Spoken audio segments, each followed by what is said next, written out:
Hello my dear students. तो बच्चों NEET PYQ express में आज हम कंटिन्यू करेंगे chapter anatomy of flowering plants. Last session में हमने इस चैप्टर का जो फर्स्ट टॉपिक है द टिश्यूज, जो मैंने आपको कहा था कि ओल्ड एनसीईआरटी में गिवन है, न्यू एनसीईआरटी में नहीं है, but you have to study, क्योंकि इसके दो फायदे हैं। एक तो ये जो टॉपिक है जिसमें मेरिस्टेमेटिक परमानेंट टिश्यूज वगैरह के बारे में दिया है, वो इस चैप्टर का बहुत इंपॉर्टेंट बेस है। ना सिर्फ इस चैप्टर का, पूरी प्लांट फिजियो को अच्छे से समझने के लिए हमें पता होना चाहिए कि प्लांट्स एग्जैक्टली किस तरह के टिश्यूज के बने हैं। और दूसरा सबसे इंपॉर्टेंट फैक्टर कि ये टॉपिक एनटीए यानी नीट के सिलेबस से डिलीट नहीं हुआ है। ठीक है, अनफॉर्चुनेटली एनसीईआरटी ने इस टॉपिक को डिलीट कर दिया है, ये मानते हुए कि आप लोग ऑलरेडी 9th में टिश्यूज के बारे में पढ़ लेते हैं।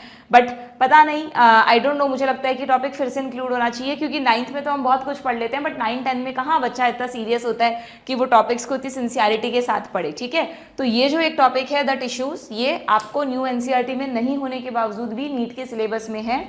हर साल इस टॉपिक से क्वेश्चन पूछे जाते हैं, नीट 2024 में भी इससे क्वेश्चंस थे, तो ये टॉपिक आपको प्रिपेयर करना है। प्रीवियस सेशन में मैंने ये टॉपिक आपको पूरा का पूरा समझाया भी, और इसके लास्ट 15 साल के जो पीवाईक्यूज हैं वो भी हमने किए। ठीक है, अब हम बढ़ते हैं आगे। जो नेक्स्ट टॉपिक इस चैप्टर में है बच्चों, that is tissue system and anatomy of plants. ठीक है, टिश्यूज और टिश्यू सिस्टम में क्या फर्क है? टिश्यूज में तो आपने इंडिविजुअली समझा कि मेरिस्टम क्या है, पैरेन्काइमा क्या है, कॉलनकाइमा क्या है, स्क्लेरेन्काइमा, जाइलम, फ्लोएम, सबको इंडिविजुअली समझा। अब टिश्यू सिस्टम में ये सारे टिश्यूज मिलकर किस तरह से प्लांट में अलग अलग लेयर्स बनाते हैं, उनका अरेंजमेंट क्या है, वो आपको पढ़ना होता है। ठीक है, और फिर इसी टिश्यू सिस्टम का कंटिन्यूएशन समझ लो कि जब आपको ये समझ में आ जाता है कि यार अच्छा, कि प्लांट में बेसिकली 3 तरह के टिश्यूज होते हैं। जो सबसे बाहर वाली लेयर बना रहे हैं वो एपिडर्मल टिश्यूज, जो बिल्कुल जो प्लांट का वैस्कुलर टिश्यू बना रहे हैं वो वैस्कुलर टिश्यूज, और एपिडर्मिस और वैस्कुलर के अलावा जितना भी प्लांट में टिश्यू है वो उसका ग्राउंड टिश्यू। तो 3 तरह के टिश्यू सिस्टम्स किसी भी प्लांट में प्रेजेंट होते हैं। इन तीनों की बेसिक नॉलेज आपको होनी चाहिए। एंड देन जो अलग अलग डाइकॉट एंड मोनोकॉट में रूट, स्टेम, लीव्स हैं, उनकी एनाटॉमी में कौन सा टिश्यू सिस्टम किस तरह की लेयर किस तरह के टिश्यू से बना है वो आपको पता होना चाहिए। ठीक है, तो ऑलरेडी हम हमारी NCERT line to line series में पढ़ तो चुके हैं इसे। ठीक है, अब हम यहाँ पर पीवाईक्यूज के थ्रू चीज़ों को रिवाइज करेंगे। ठीक, तो यहाँ पर हम स्टार्ट करते हैं इस टॉपिक से। एक बार मैं आपको दिखा दूँ, लास्ट क्वेश्चन जो हमने डिस्कस किया था वो ये था टिश्यूज टॉपिक से। ठीक है, अब टिश्यू सिस्टम पर आते हैं। ये देखो 2024 में इस क्वेश्चन से डायग्राम बेस्ड क्वेश्चन आया बच्चों। हम लोग हमेशा आपको कहते हैं कि एनसीईआरटी का डायग्राम हमेशा से देख के जाओ, क्योंकि एनसीईआरटी की अगर कोई डायग्राम बेस्ड क्वेश्चन नीट में आ रहा है तो वो कोई किसी रिफ्रेशर का डायग्राम आपको नहीं देंगे, एनसीईआरटी का ही डायग्राम आपसे पूछा जाएगा। एंड ये देखो स्टोमेटल एपरेटस पे क्वेश्चन आया हुआ है। In the given figure which component has thin outer wall and highly thickened inner wall. बहुत सिंपल सा क्वेश्चन है, मैंने तुमको बता रखा है ऑलरेडी, ये डायग्राम हमने बहुत अच्छे से कर रखा है कि यहाँ पर आपको पूरा का पूरा स्टोमेटल एपरेटस दिखाया है। डाइकॉट्स में जो गार्ड सेल्स हैं वो बीन शेप्ड होती हैं, ये गार्ड सेल्स हैं, these are the guard cells. ठीक है, इन्हीं गार्ड सेल्स के श्रिंक या फ्लैसिड या स्वॉलन होने से, टर्जिड और श्रिंक होने से बीच में एक छेद बनता है, एक स्टोमेटा, एक ओपनिंग बनती है, दैट इज कॉल्ड स्टोमेटा। तो ये जो गार्ड सेल्स हैं ये बीन शेप्ड होती हैं डाइकॉट्स में, जबकि very very important, these are dumbbell shaped. जो एक्सरसाइज करने के डम्बल्स होते हैं, ठीक है, इस तरह के, तो ये ऐसी डम्बल शेप्ड होती हैं किसमें? मोनोकॉट्स में। ये आपको ग्रासेस का स्टोमेटा दिखाया है। ठीक है, तो ये ग्रास एक मोनोकॉट है, तो यहाँ पर डम्बल शेप्ड होती है। एक क्वेश्चन ये भी आपसे पूछ सकते हैं। या फिर जब हम इसके स्ट्रक्चर की बात करें तो स्टोमेटा एंड स्टोमेटल एपरेटस, इन दोनों में फर्क क्या है? देखो, ये जो आपको सेंटर में एक खाली ओपनिंग दिख रही है वो तो सिंपली स्टोमेटा है बच्चों, जिसे आप स्टोमेटल पोर भी कह सकते हो। बट ये स्टोमेटा बना कैसे?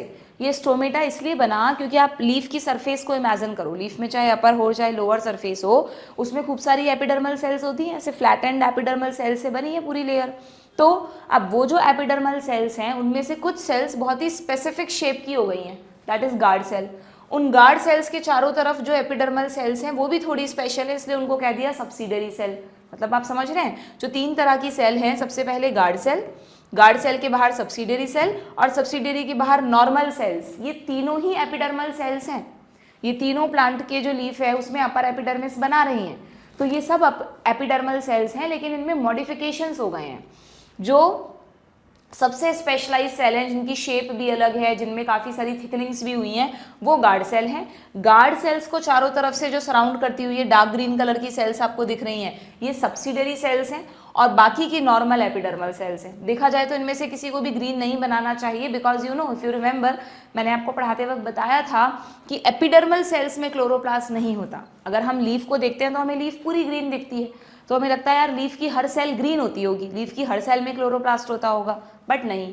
अगर आप लीफ को ऐसे टीयर करके ऐसे बीच में से फाड़ के थोड़ा सा इस तरह से करके देखेंगे तो आप देखो उसमें एक पील ऑफ एक लेयर सी निकलती है, ट्रांसपेरेंट सी एक कवरिंग दिखती है हमें पतली सी, तो वो जो कवरिंग है वो एपिडर्मिस है, वो आप हमेशा देखो ट्रांसपेरेंट होती है, क्योंकि लीफ की एपिडर्मिस में क्लोरोप्लास्ट नहीं होता बच्चों, वो ट्रांसपेरेंट है और उसके अंदर जो मीजोफिल सेल्स हैं वो ग्रीन है। तो बट ऑब्वियस ग्रीन के ऊपर कोई ट्रांसपेरेंट लेयर होगी तो हमें सब कुछ ग्रीन ही दिखेगा, ठीक है। But do remember epidermal cells में कभी भी क्लोरोप्लास्ट नहीं होता, ठीक। बट यस जो गार्ड सेल्स हैं ये इसलिए स्पेशल हैं, सब्सिडरी में भी नहीं होता क्लोरोप्लास्ट, बट गार्ड सेल्स इसलिए स्पेशल हैं क्योंकि गार्ड सेल्स में जो आपको ये ग्रीन कलर के स्ट्रक्चर दिखाएं, इनको थोड़ा आप डार्क भी कर सकते हो, बहुत हल्के हैं इसमें, दीज आर द क्लोरोप्लास्ट। ये डॉट की तरह बनाए बट ये वही क्लोरोप्लास्ट हैं। किसी भी प्लांट सेल में आप ऐसे क्लोरोप्लास्ट बनाते हो ना, डबल लेयर्ड क्लोरोप्लास्ट, फिर उसमें ग्रेना वगैरह बनाते हो, वो ये क्लोरोप्लास्ट पूरा इस तरह से दिखाया है, ठीक है। तो guard cells are special epidermal cells जिनके पास क्लोरोप्लास्ट होता है। हो सकता है आपसे यही पूछ लें कि यार ये किसको लेबल करो, ये क्या स्ट्रक्चर बताया है, तो दिस इज क्लोरोप्लास्ट। कभी भी सब्सिडरी या एपिडर्मल सेल्स में आपको ये क्लोरोप्लास्ट नहीं मिलेगा। सभी सेल्स लिविंग सेल्स हैं, सभी में न्यूक्लियस होगा, इसमें भी होगा, इसमें भी होगा, इसमें भी होगा, ठीक है, क्लियर। दूसरी गार्ड सेल की क्या खासियत है, एक तो ये कि गार्ड सेल्स में क्लोरोप्लास्ट होता है, और दूसरी खासियत कि गार्ड सेल्स की जो वॉल है ना बच्चों, उसमें आप देखो यहाँ पे भी आपको दिख रहा होगा, मैंने आपको बताया था कि गार्ड सेल्स अपना मोटापा छुपा के रखती हैं, क्योंकि गार्ड सेल्स की जो इनर वॉल है, ये आपको दिख रही है, ये जो इनर वॉल है इट इज हाईली थिकेंड। फिर आउटर वॉल पतली सी है बट जो इनर वॉल है वो हाईली थिकेंड, ठीक है, वो हाईली थिकेंड दिख रहा है आपको। और इसी मतलब अनइवन थिकनिंग की वजह से कि अंदर की तरफ से तो ये मोटी हैं और बाहर की तरफ से पतली हैं, इसी वजह से गार्ड सेल्स खुलने बंद होने का जो इनका मैकेनिज्म है वो हो पाता है और इनके बीच में एक ओपनिंग क्रिएट हो जाती है, दैट इज स्टोमेटा, ठीक है, क्योंकि गार्ड सेल्स के पास क्लोरोप्लास्ट है। वैसे बहुत सारी थ्योरीज हैं ओपनिंग ऑफ स्टोमेटा की, बट जस्ट आपको समझाने के लिए बता रही हूँ मैं, आपके कोर्स में है नहीं वो थ्योरीज, कि यूँ समझ लो कि गार्ड सेल्स के पास क्लोरोप्लास्ट है तो गार्ड सेल्स फोटोसिंथेसिस करेंगी तो उनमें शुगर्स बन जाएगी। जैसे ही गार्ड सेल्स में शुगर बनेंगी हाइपरटोनिक एनवायरनमेंट क्रिएट होगा, यानी कि वो पानी को अपनी तरफ खींचेंगी, हाइपरटोनिसिटी क्रिएट हो गई, सल्यूट बन गया। तो जब वो पानी को अपने अंदर खींचेंगी मतलब जो चारों तरफ की सब्सिडरी सेल्स है वहां से पानी गार्ड सेल्स में आएगा, तो पानी के आने से गार्ड सेल्स में प्रेशर बढ़ेगा, स्वॉलन होएंगी गार्ड सेल। अब अंदर की तरफ तो वॉल थिक है तो अंदर तो कहीं उसको प्रेशर डाल नहीं सकता पानी, तो जो वाटर है वो आउटर थिन सरफेस पर प्रेशर लगाएगा, इसे 3D में इमेजिन करो, ठीक है। और जैसे जैसे पानी अंदर से फुलाएगा और सेल्स की आउटर वॉल खिंचेगी तो इनर वॉल भी खिंचती आएगी, और इनर वॉल के खिंचते ही एक ओपनिंग क्रिएट हो जाएगी, lens shape opening, that is stomata. Same ऐसा ही यहाँ पर भी होता है, यहाँ पर जो ओपनिंग क्लोजिंग होती है वो इस तरह से होती है, थिकनिंग ये रही अंदर की तरफ, बाहर की तरफ थिन, ठीक है। और प्लस इनमें सेल्यूलोज के फाइबर्स, जो सेल वॉल होती है इनकी गार्ड सेल्स की बच्चों, उनमें जो सेल्यूलोज होता है उसका जो अरेंजमेंट होता है वो भी इस तरह से होता है, रेडियली अरेंजमेंट होता है, जिसकी वजह से ये ओपनिंग और इजीली होती है, ठीक है। बट ये वाला पार्ट एक दूसरे चैप्टर में था, वो चैप्टर अब हट चुका है, सेल्यूलोज वाला पार्ट, तो वो नहीं पूछेंगे आपसे, ठीक है, डन। तो आपसे इसी सेम टॉपिक पर लेबलिंग पूछी गई। अच्छा, यहाँ पे आपसे क्या पूछा गया है कि अच्छा which component has thin outer wall and highly thickened inner wall, यानी आपको ये बताना है कि ये है एपिडर्मल सेल, ये है सब्सिडरी सेल और ये है स्टोमेटा, तो तीनों में से किसमें ये वाली कंडीशन होती है कि आउटर एंड इनर वॉल की थिकनिंग अलग अलग होती है, तो वी नो ये होता है, ओह क्या लिख दिया मैंने, ये होता है गार्ड सेल्स में, स्टोमेटा तो ये है। तो गार्ड सेल्स को किससे लेबल किया है, सी से, यानी आपका आंसर होगा सी, ठीक है। दिखने में एक नज़र में बहुत आसान क्वेश्चन लग रहा है, आसान ही है, बट कई बार इतने आसान क्वेश्चन में ना हम समझ नहीं पाते कि यार क्या कह रहा है, आउटर वॉल पूछ रहा है, इनर वॉल पूछ रहा है, क्या पता आप है ना इसकी कोई लेबलिंग ढूंढने लग जाते कि वॉल को कहाँ लेबल किया, वो सेल का नाम पूछ रहा है, और सेल का भी नाम नहीं पूछ रहा है, अल्फाबेट उसने जो दिया है वो आपको बताना है, ठीक है, क्लियर। तो आंसर हो गया ऑप्शन 1। नेक्स्ट क्वेश्चन पर आए, 2022 में देखते हैं इससे क्या क्वेश्चन आया बच्चों। Read the statements about the vascular bundles, ठीक है, इन रूट, एक मिनट रुको, पहले मैं तुम्हें ये बता दूं, हाँ पहले इससे रिलेटेड थ्योरी बता देती हूँ। हम बात कर रहे हैं प्लांट के टिश्यू सिस्टम की। तो किसी भी प्लांट में जो टिश्यूज हैं उनका अरेंजमेंट 3 तरह से होता है, 3 लेयर्स में होता है, यूँ कह सकते हो, लेयर तो नहीं, 3 टाइप कह लो। जो सबसे बाहर वाली लेयर होती है वो एपिडर्मिस।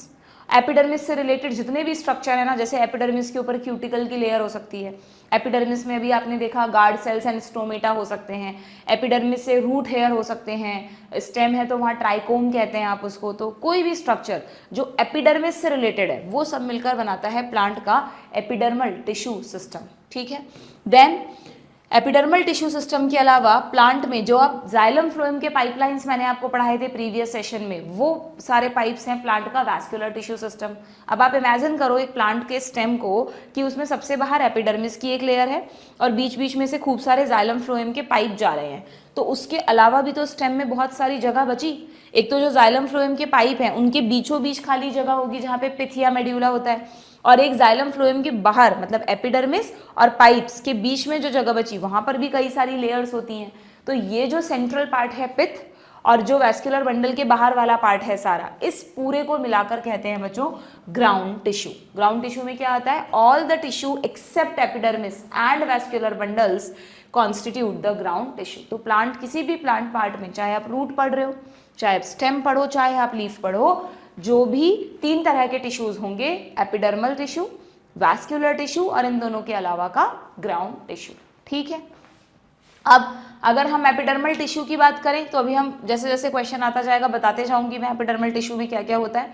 ग्राउंड टिश्यू में बहुत सारी लेयर्स होती हैं अलग अलग। जैसे अगर मैं आपको बिल्कुल शॉर्ट में बताऊं बच्चों, तो ग्राउंड टिश्यू है ना, जो ग्राउंड टिश्यू है वो एक्चुअली में 3 पार्ट्स में डिवाइड करके समझा जाता है। एक तो होता है कॉर्टेक्स, आप बोलते हो ना एपिडर्मिस के नीचे एक लेयर बोलते हो हाइपोडर्मिस, फिर बोलते हो जनरल कॉर्टेक्स, फिर बोलते हो एंडोडर्मिस। तो इन तीनों को मिलाकर कॉर्टेक्स कहते हैं।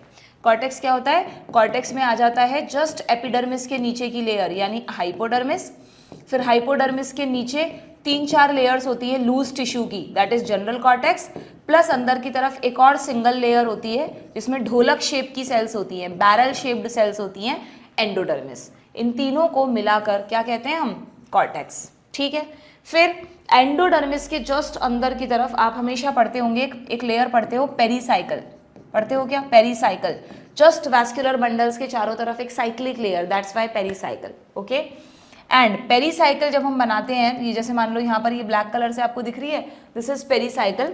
फिर उसके अंदर होंगे वैस्कुलर बंडल, जैसे मैं यहाँ पे बना देती हूँ, चलो ये मान लो पेरीसाइकल की लेयर है, ये वैस्कुलर बंडल्स हैं, है ना। अब यहाँ पर भी बीच में खाली जगह बच रही है, ये हॉलो नहीं है, यहाँ पर भी खूब सारा लूज पैरेन्काइमा होता है। इस सेंट्रल पार्ट को कहते हैं पिथ या मेड्यूला। तो तीसरा पार्ट हो गया ग्राउंड टिश्यू का पिथ और मेड्यूला, ठीक है। तो अगर हम रूट का क्रॉस सेक्शन लें चाहे हम स्टेम का क्रॉस सेक्शन लें, ये वाला जो टॉपिक है ना, ये एनाटॉमी ऑफ रूट स्टेम के साथ ही आपको समझ में आएगा अच्छी तरह से। तो आपको हमेशा उस सेक्शन में जो लेयर्स दिखती हैं अलग अलग रूट और स्टेम में, उनको इस तरह से समझा जाता है, ठीक है। किसी भी ग्राउंड टिश्यू में क्या होगा? किसी भी ग्राउंड टिश्यू में यहाँ पर लिखा भी होगा, देखो आपके बुक में, अच्छा इसमें तो इस तरह से लिखा है, 3 पार्ट्स होंगे। कॉर्टेक्स होगा जिसमें हाइपोडर्मिस, कॉर्टेक्स, एंडोडर्मिस तीनों आ गया। इसको जनरल कॉर्टेक्स की जगह कॉर्टेक्स भी लिख देते हैं, कंफ्यूज मत होना। फिर पेरीसाइकल आ गया, फिर वैस्कुलर बंडल्स के अंदर बीचों बीच जो प्रेजेंट है पिथ या मेड्यूला आ गया, ठीक है, क्लियर। लेकिन लीफ में ग्राउंड टिश्यू अलग तरह से होता है। कभी भी आप देखो लीफ का, पहली बात तो हम टीएस नहीं लेते, लीफ का हमेशा एलएस लेते हैं, या टीएस भी ले सकते हो, खैर ऐसी कोई प्रॉब्लम नहीं है। लेकिन लीफ का आप जब सेक्शन लेते हो ना, तो जो आपको लीफ का स्ट्रक्चर दिखेगा वो एलएस में दिखेगा। तुम्हारी बुक में किस में दे रखा है, एक बार को जरा मुझे देखने दो बच्चों। लीफ के इन्होंने ये तो टीएस हैं, लीफ के लिए क्या लिख रखा है? हाँ मुझे वही लग रहा था। लीफ का एलएस भी होता है, लीफ का ट्रांसफर सेक्शन भी होता है। जब आप लीफ का ट्रांसफर सेक्शन लेंगे, ठीक है, तो उसमें आप देखो, उसमें आपको कैसे लेयर्स दिखेंगी। उसमें आपको जो पिंक कलर से दिखाई है, ये तो ऐसे लीफ को इमेजिन करो, लीफ कितनी फ्लैट होती है, तो हमें लगता होगा लीफ में एक ही लेयर होती होगी सेल्स की। नहीं, लीफ में देखो इतनी सारी लेयर है सेल्स की, मतलब ऐसे जूम करके दिखाया लीफ को, ऐसे आप जूम कर लो, ठीक है।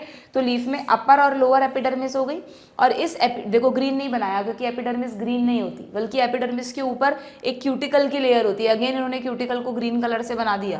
क्यूटिकल तो ट्रांसपेरेंट होती है, वैक्स क्यूटिन की बनी हुई। This is cuticle layer, this is cuticle layer. Leaves को हमेशा क्यूटिकल से कवर्ड रखा जाता है बच्चों। लीव्स पूरे दिन धूप में रहती हैं, अगर लीव्स की पूरी सरफेस एक्सपोज होती तो इतना पानी का लॉस हो जाता कि प्लांट के पास पानी नहीं बचता। जहाँ जहाँ क्यूटिकल है वहाँ वहाँ से पानी बाहर नहीं जाता, हमेशा ध्यान रखना।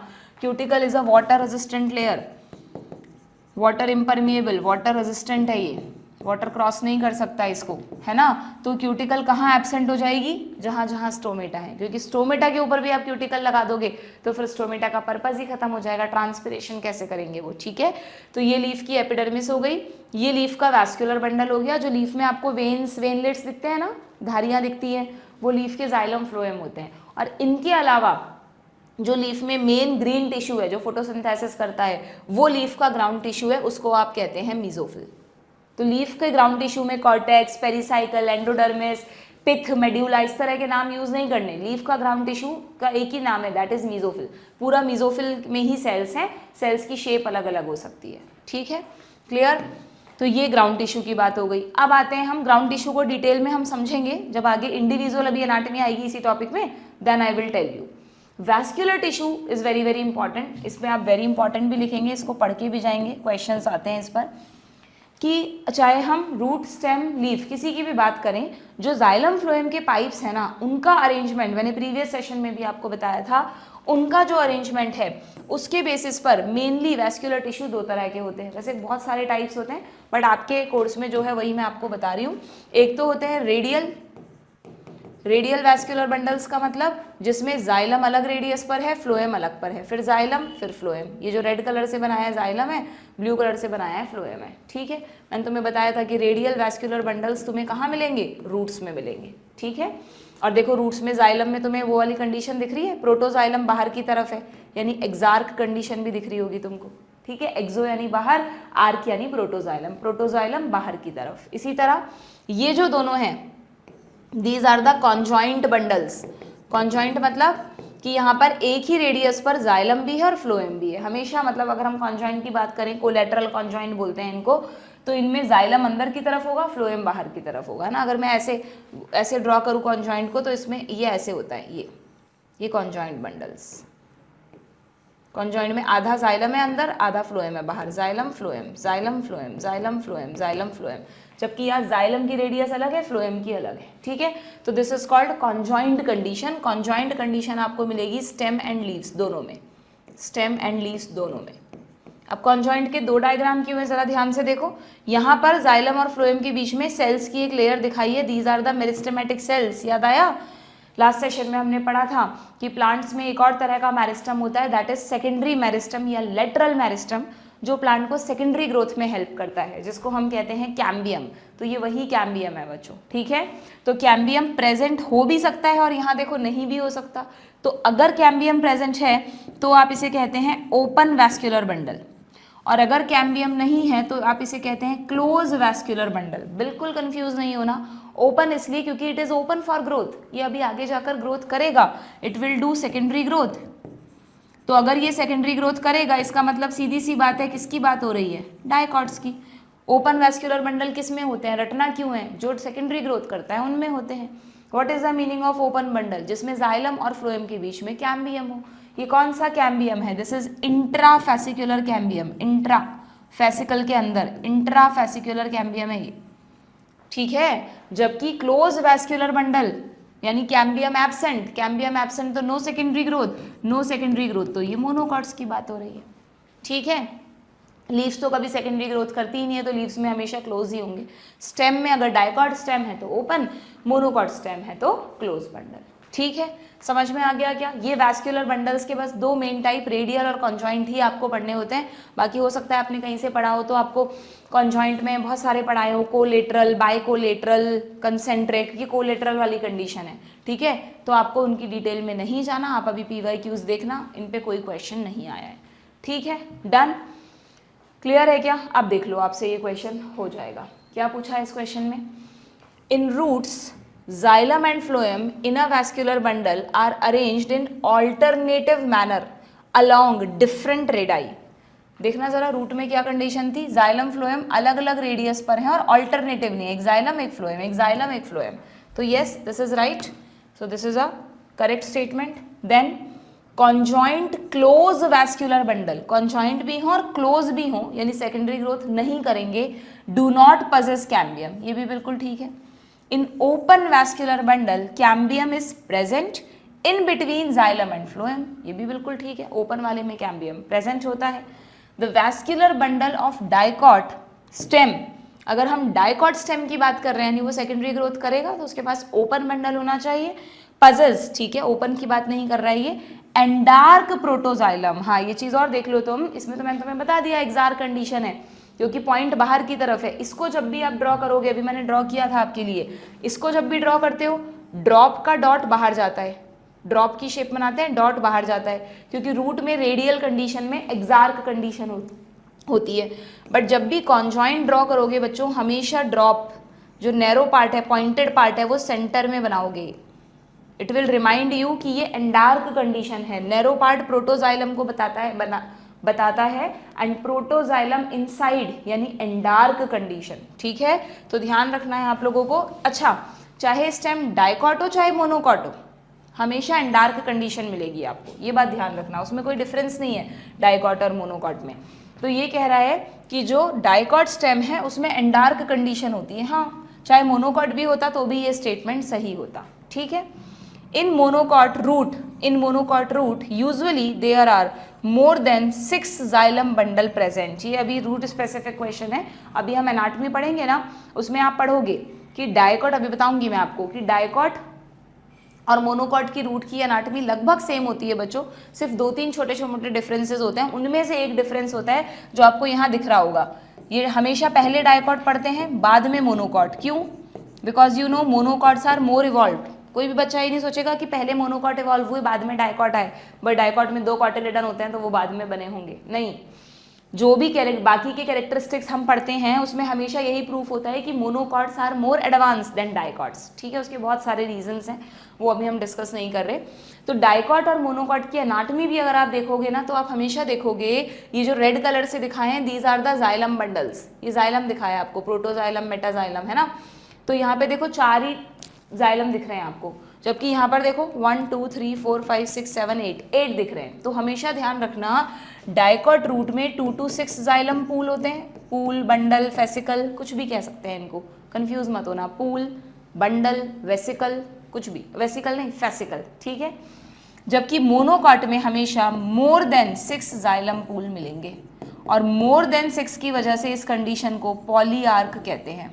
आर्क तो बस जाइलम के लिए आ गया, पॉली आर्क कंडीशन ये लिख रहा देखो, they are usually more than 6 polyarch xylem bundle in the monocot root. Very very important point, question आता है इस पर, ठीक है। अभी तुमने देखा, तुम्हारे सामने क्वेश्चन है, तुमसे पूछा है कि मोनोकॉट रूट में there are more than 6 xylem bundle, yes, इस तरह के क्वेश्चन में कंफर्म कर लेना मोनोकॉट है कि डाइकॉट है। कई बार हम फ्लो में पढ़ जाते हैं, दिमाग में चल रहा होता है मोनोकॉट, यहाँ लिखा है डाइकॉट, तो क्रॉस चेक करने से गलती नहीं होती है, ठीक है। सो हमें क्या बताना है बच्चों? करेक्ट स्टेटमेंट्स बताना है हमको, ठीक है। करेक्ट स्टेट, मुझे तो सारे ही सही लग रहे हैं, कोई गलती मिली नहीं है इसमें, तो कोई है क्या ऐसा ऑप्शन हमारे पास? A B C, ये क्या हुआ? A B C D and E 2022 का क्वेश्चन है ये,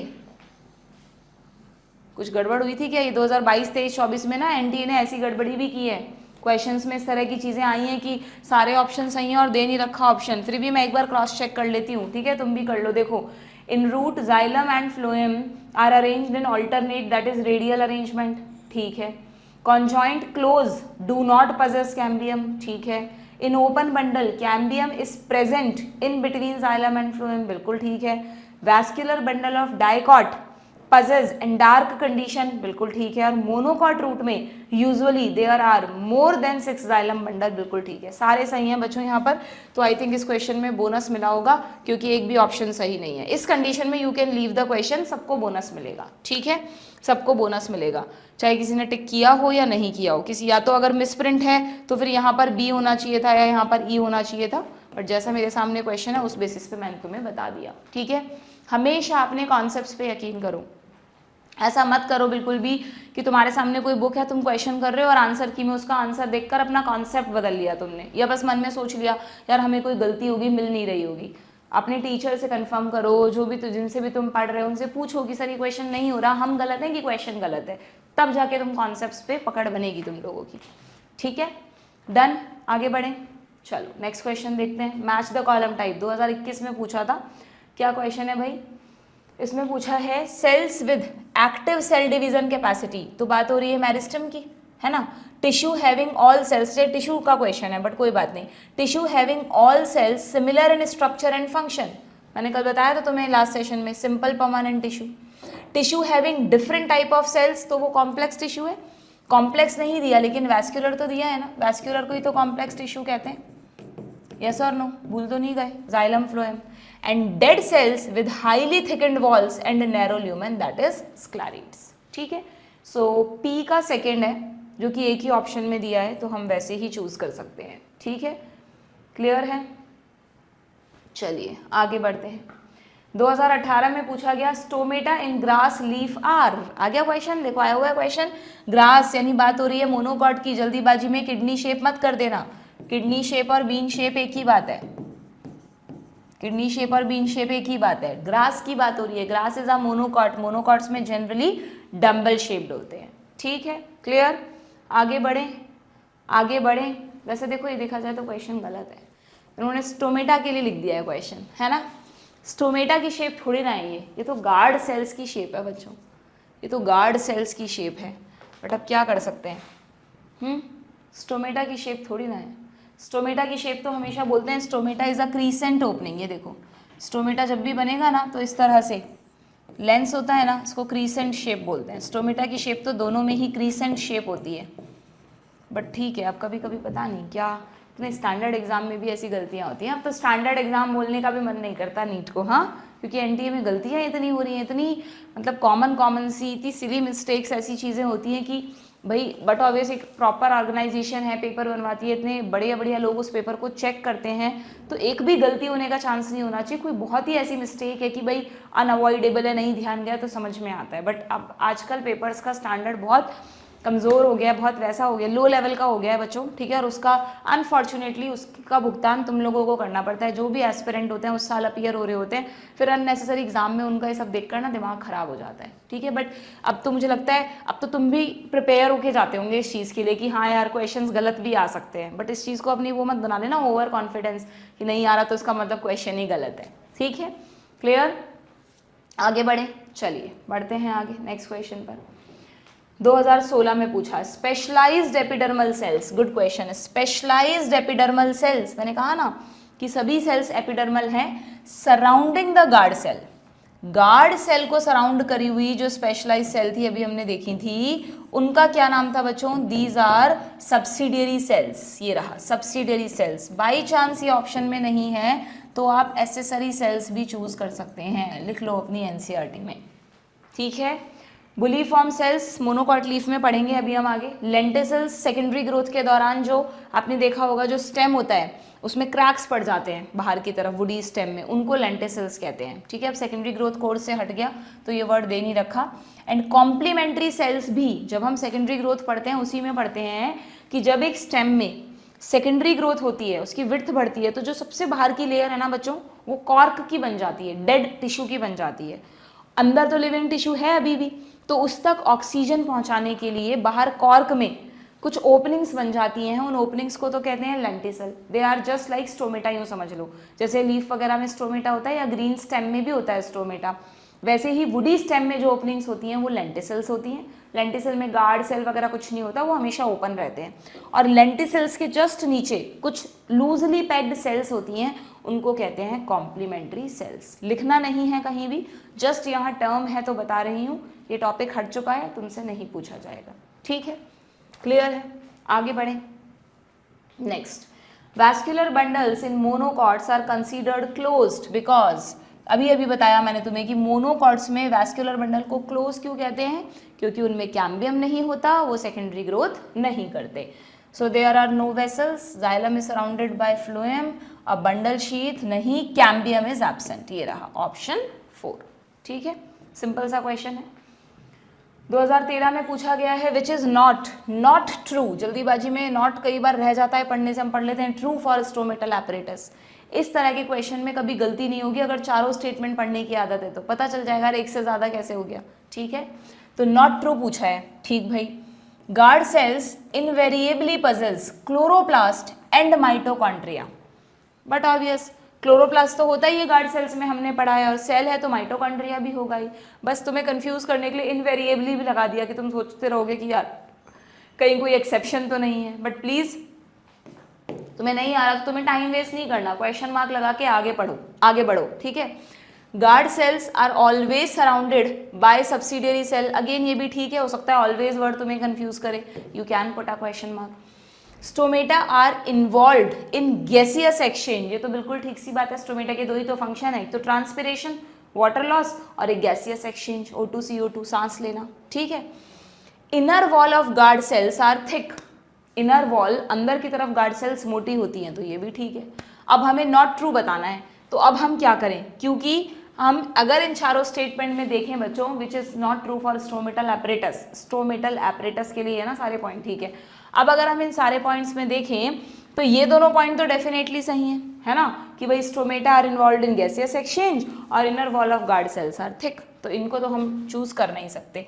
अब हमें इन दोनों में से करेक्ट ऑप्शन, मतलब वो ऑप्शन निकालना है जो नॉट ट्रू है ना। तो देखें अब यहाँ पर आपको क्या करना होगा बच्चों, यहाँ पर यू हैव टू सी कि ये इनवेरिएबली और ऑलवेज, अच्छा हुआ हमने यहाँ पे इसीलिए क्वेश्चन मार्क रख दिया था, या तो हमें ये एक ऐसा स्टेटमेंट दे देते जो हमें डेफिनेटली पता होता है इनकरेक्ट है, तो हम उसे चूज कर लेते। अब हमें यहाँ पर इन दोनों में कई बार इस तरह की चीजें आ जाती हैं, तो अब जरा हम पहले एनसीईआरटी की हेल्प ले लें। क्या एनसीईआरटी में ऐसा कुछ दे रखा है ऑलवेज, या ऐसा कुछ वर्ड दे रखा है? लेट्स चेक, है ना, देखते हैं जरा क्या लिख रहा है। एक तो यहाँ पर लिख रहा है कि गार्ड्स, ओहो क्या हुआ, the guard sales possess chloroplast, ठीक है, ये तो है। माइटोकॉन्ड्रिया के बारे में हालांकि दे नहीं रखा, बट माइटोकॉन्ड्रिया तो होने ही चाहिए, ठीक है। और वो वाला पॉइंट ढूंढ रही हूँ मैं, जो दूसरा पॉइंट था, क्या था दूसरा पॉइंट, हाँ, they are always surrounded by subsidiary cell. यहाँ पर देख रही हूँ कुछ है क्या ऐसा, sometime a few epidermal cells in the vicinity of guard cell, यानी चारों तरफ, become specialized in their shape and size। मिल गया हमें हमारा आंसर। यहाँ पे sometime लिखा है, always नहीं लिखा। अब देखो कहाँ, मतलब कभी कभार कहाँ से लेके क्वेश्चन बना देते हैं, इस तरह के क्वेश्चन मुझे बिल्कुल पसंद नहीं है। मतलब कोई इस पॉइंट का ऐसा वैलिड वो नहीं है कि यार कहाँ से उठा के क्वेश्चन बना दिया, बट कुछ नहीं कर सकते, आप कोई अपोज नहीं कर सकते, चैलेंज नहीं कर सकते, क्योंकि एनसीईआरटी से पूछा है, ठीक है। तो ये कह रहा है सम टाइम सब्सिडरी सेल बनती हैं, हमेशा जरूरी नहीं है कि लीफ में आपको सब्सिडरी सेल दिखे, गार्ड सेल तो हमेशा होगी, पर सब्सिडरी सेल हमेशा हो ये जरूरी नहीं है। तो फिर हमें जाना पड़ेगा इसके साथ, यानी नॉट ट्रू, यानी इनकरेक्ट ऑप्शन हुआ ऑप्शन 2, है ना। तो ये इनकरेक्ट है, बाकी सारे करेक्ट है, ओके, ठीक है। तो हिंट छुपी होती है, बट ठीक है, इस तरह के क्वेश्चन में तुम्हारी कोई गलती नहीं मानती है। वो पॉइंट्स हैं जिन पर कई बार किसी की भी नजर नहीं जाती, मतलब मैंने भी इसको कोई बहुत ऐसे नहीं तुम्हें पढ़ा रखा कि हाँ देखो देख लो सम टाइम ऑलवेज, ये जो सम टाइम ऑलवेज ऑफन वाले वर्ड्स है ना बच्चों एनसीईआरटी में, ये बहुत परेशान करते हैं। मतलब मैं तो यही चाहती हूँ कि जहाँ पे बहुत अच्छा एक्सेप्शन है, हम बहुत इंपॉर्टेंट मान के पढ़ते हैं, उस पर तो क्वेश्चन आए, बट छोटी मोटी चीज़ों पर ना ही आए तो बढ़िया है ना, ज़्यादा बढ़िया है ना। चलो नेक्स्ट क्वेश्चन क्या है, closed vascular bundle lack. Closed vascular bundle में क्या नहीं होता, कैम्बियम नहीं होता, सीधी सी बात है, ये सीधा ऑप्शन दे रखा है। हो सकता है कैम्बियम नहीं होता ऑप्शन में, तो सेकेंडरी मेरिस्टम होता, या लेटरल मेरिस्टम भी हो सकता था। तो ऐसा नहीं है तुम सोचते रह जाते यार कैम्बियम कहाँ है, आपको ध्यान आना चाहिए कि कैम्बियम ही सेकेंडरी है, कैम्बियम ही लेटरल मेरिस्टम है, ओके। ग्राउंड टिश्यू इंक्लूड, अभी बताया ग्राउंड टिश्यू में क्या होता है बच्चों, ये देखो सीधी एनसीईआरटी की लाइन है, all tissue except epidermis and vascular bundle, सीधा क्वेश्चन था। Then some vascular bundles are described as open, देखो ज्यादातर आप देख रहे हो मैंने इसीलिए वैस्कुलर बंडल वाले टॉपिक पे आपको वेरी इंपॉर्टेंट लिखवाया है, ज्यादातर क्वेश्चन वहीं से आ रहे हैं, है ना, हर साल रिपीट हो रहे हैं। तो ओपन क्यों कहते हैं हम वैस्कुलर बंडल्स को, क्या खास होता है उनमें, कब कहते हैं हम ओपन, बताना जरा। ये रहा, अब देखो यहाँ पे कैसा इनडायरेक्ट ऑप्शन दिया है, यहाँ पर ये तो किसी ऑप्शन में लिखा ही नहीं कि ओपन तब कहते हैं जब उसमें कैम्बियम प्रेजेंट हो, बल्कि क्या लिख दिया, which are capable of producing secondary xylem and phloem, क्योंकि एक्चुअली जो सेकेंडरी जाइलम फ्लोएम बनते हैं वो क्या हैं, वो कैम्बियम से ही बनते हैं बच्चों। सो यहाँ पर आंसर होगा ऑप्शन 2, ठीक है। जो आप कैम्बियम पढ़ते हो ना, अभी मैं आपको फोटोग्राफ दिखा रही थी कि जाइलम फ्लोएम के बीचों बीच ही क्यों बनाया नेचर ने कैम्बियम, कहीं और बना देती, वहीं क्यों बनाया। उसका लॉजिक ही ये है कि जब प्लांट सेकेंडरी ग्रोथ कर रहा होता है तो सेकेंडरी ग्रोथ के दौरान जो नए टिश्यूज बनते हैं वो मेनली जाइलम फ्लोएम बनते हैं बच्चों, जो स्टेम में जितने भी जाइलम फ्लोएम के पाइप हैं चारों तरफ, हर पाइप के बीचों बीच कैम्बियम को बिठाया है। जब ये कैम्बियम की सेल्स डिवाइड करती हैं, what is cambium? Cambium is a meristem tissue ना, सेकेंडरी मेरिस्टम ही तो है कैम्बियम, यानी इसके पास डिवीजन कैपेसिटी है, बस ये इनएक्टिव पड़ा था अभी तक। जैसे ही ये एक्टिव होगा तो it will start to add new cells. तो कुछ न्यू सेल्स इस तरफ ऐड होंगी, कुछ न्यू सेल्स इस तरफ ऐड होंगी। जो अंदर की तरफ ऐड होंगी वो सेकेंडरी जाइलम बनाएंगी, और जो बाहर की तरफ ऐड होंगी वो डिफ्रेंशिएट होती जाएंगी सेकेंडरी फ्लोएम में। फिर और धक्का लगेगा और नई सेल बनेगी, इसको अंदर धक्का लगेगा नई सेल बनेगी। तो धीरे धीरे ये प्राइमरी जाइलम एकदम अंदर आता जाएगा, सेकेंडरी जाइलम नया बन जाएगा, और बाहर भी इसी तरह होगा। तो हमेशा ध्यान रखो, चाहे से हम नहीं पढ़ते सेकेंडरी ग्रोथ डिटेल में, कोई बात नहीं, बट कुछ इंपॉर्टेंट पॉइंट्स हैं जो मैं तुम्हें बताती जा रही हूँ, ये आपको पता होने चाहिए। तो कैम्बियम से क्या बनता है? It will give rise to secondary xylem and secondary phloem.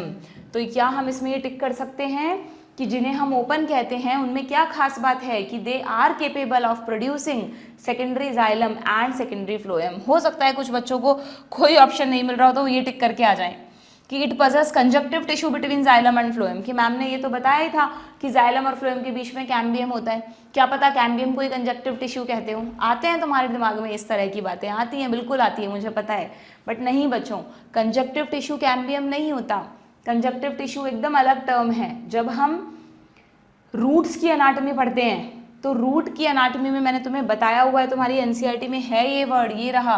तो रूट्स में क्या होता है, मैं यहाँ पे एक बार डायग्राम बना रही हूँ कि अगर ये जाइलम है और अगर ये फ्लोएम है, फिर ये जाइलम हो गया, ये फ्लोएम हो गया, फिर ये जाइलम हो गया और ये फ्लोएम हो गया, तो बीच में पिथ होती है क्या? मैंने तुम्हें कहा बीच में लूजली पैक्ड सेल्स होती हैं, दैट इज पिथ और मेड्यूला। हाँ, तो जो जाइलम और फ्लोएम के बीच बीच में यहाँ पर ये जो खाली जगह पड़ी है, इस खाली जगह में ये पिथ की जो सेल्स हैं वो इस तरह से रेडिएटेड रहती हैं। सेल्स नहीं बना रही मैं, सिंपली बना रही हूँ। तो ये जो रेस की तरह निकलने वाला टिश्यू है ना, इसको ही कंजक्टिव टिश्यू कहते हैं। ठीक है, ये जाइलम और फ्लोएम के बीच में, मतलब यहाँ बीच में नहीं, यहाँ बीच में प्रेजेंट है। ओके, और सेम यही टिश्यू जब स्टेम में होता है, स्टेम में तो इस तरह की कंडीशन नहीं होती। स्टेम में हम कॉन्जॉइंट बनाते हैं, ये रहा ये जाइलम, ये फ्लोएम, फिर ये जाइलम, फिर फ्लोएम, है ना। तो स्टेम में जो पिथ होती है बच्चों, यहाँ पर इस पिथ से भी ऐसे सेल्स निकली रहती हैं रेडियली। तो स्टेम में तो इनको मेड्यूलरी रेज कहते हैं, मेड्यूला से निकलने वाली मेड्यूलरी रेज, बट रूट में इनको कंजक्टिव टिश्यू कहते हैं। What is conjunctive tissue?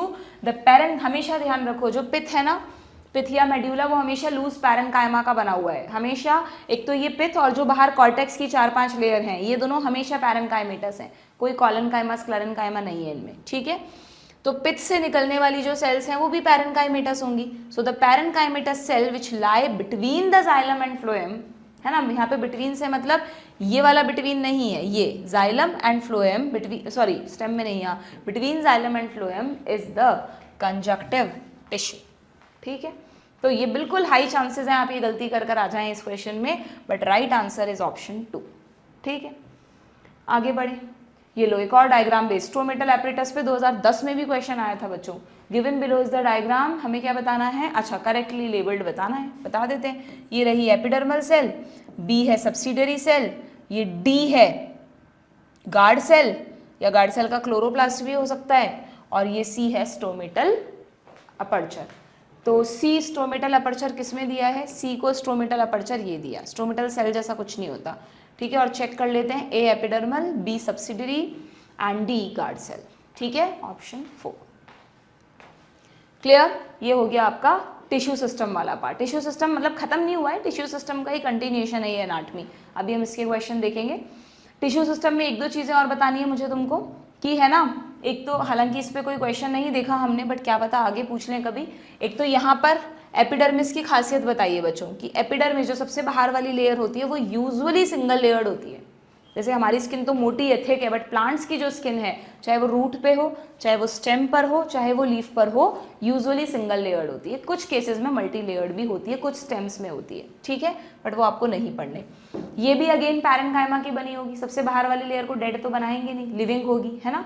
और जैसे हमारी स्किन में कट्स नहीं होने चाहिए वरना बैक्टीरिया घुस जाएंगे, वैसे ही प्लांट की स्किन यानी प्लांट की एपिडर्मिस में ICS नहीं होना चाहिए। लास्ट सेशन में बताया था कि यहाँ पर जो प्लांट में एपिडर्मल सेल्स होती हैं बच्चों, वो इलोंगेटेड होती हैं और बिल्कुल पास पास डेंसली पैक्ड रहती हैं, ठीक है। डेंसली पैक्ड ना बनानी है आपको एकदम। कोई ICS इंटर सेलुलर स्पेस नहीं होना चाहिए, वरना पैथोजेंस की एंट्री हो जाएगी, ठीक है।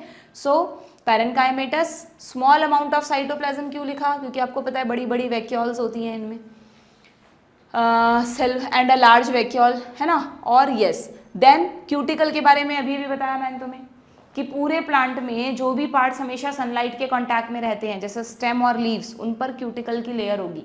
एपिडर्मिस के चारों तरफ क्यूटिकल की लेयर होगी, जिससे सीधा वाटर लॉस ना हो। क्या क्यूटिकल रूट्स पे भी होनी चाहिए बच्चों? तुम बताओ खुद, लॉजिकल क्वेश्चन है।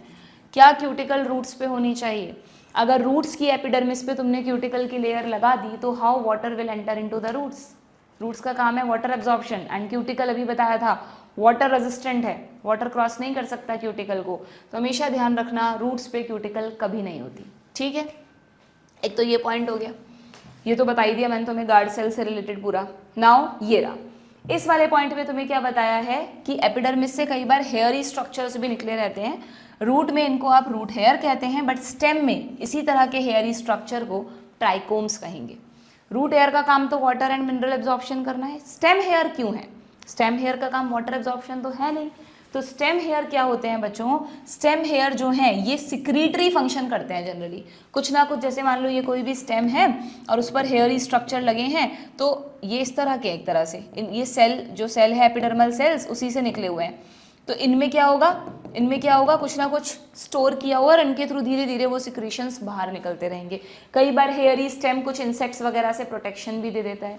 कई बार इन हेयर की प्रेजेंस की वजह से देखो एक इनडायरेक्ट बेनिफिट भी है कि अगर ये स्ट्रक्चर नहीं होते तो सीधा एपिडर्मल सेल्स पे सनलाइट पड़ती और फिर उससे वाटर लॉस हो जाता। तो क्यूटिकल तो बचा ही रही है वाटर लॉस को, ये हेयर भी प्रिवेंट करते हैं, ठीक है।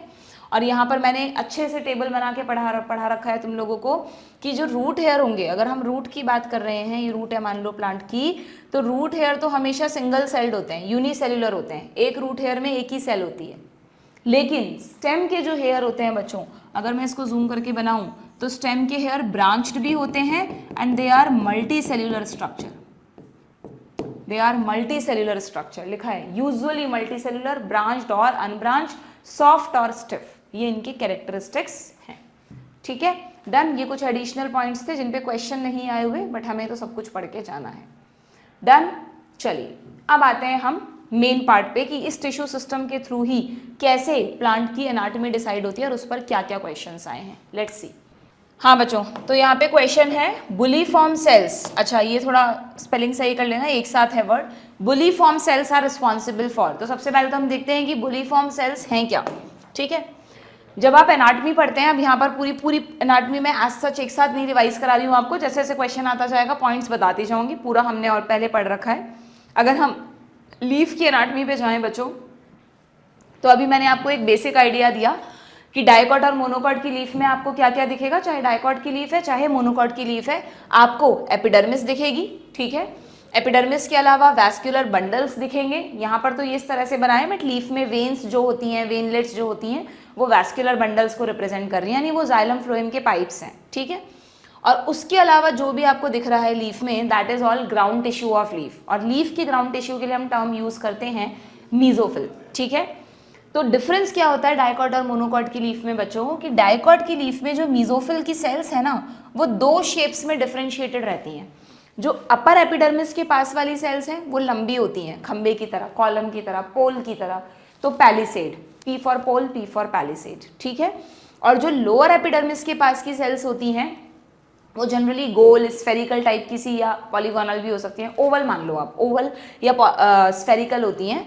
और उनके बीच में आप देख रहे हो कितना बड़ा बड़ा स्पेस है, गैप काफ़ी ज़्यादा है, which is called air cavity, ठीक है। ये गैप इसलिए है जिससे स्टोमेटा से जो भी एयर अंदर आ रही है वो अंदर तक के टिश्यूज तक पहुंच सके। बट ऑब्वियस सी बात है, तुम्हें ध्यान होगा, मैंने तुम्हें बताया था कि डाइकॉट लीफ डॉर्सी वेंट्रल होती है। डॉर्सी वेंट्रल मतलब उसकी डॉर्सल और वेंट्रल सरफेस अलग अलग है। क्यों अलग अलग है? क्योंकि यहाँ सनलाइट ज़्यादा पड़ रही है, जो अपर एपिडर्मिस से ऊपर की तरफ, उस पर सनलाइट ज़्यादा पड़ रही है। तो आप देख सकते हो यहाँ पर स्टोमेटा नहीं है, या तो होते ही नहीं है या बहुत फ्यू नेग्लिजिबल होते हैं, अगेन वही वाटर लॉस बचाने के लिए।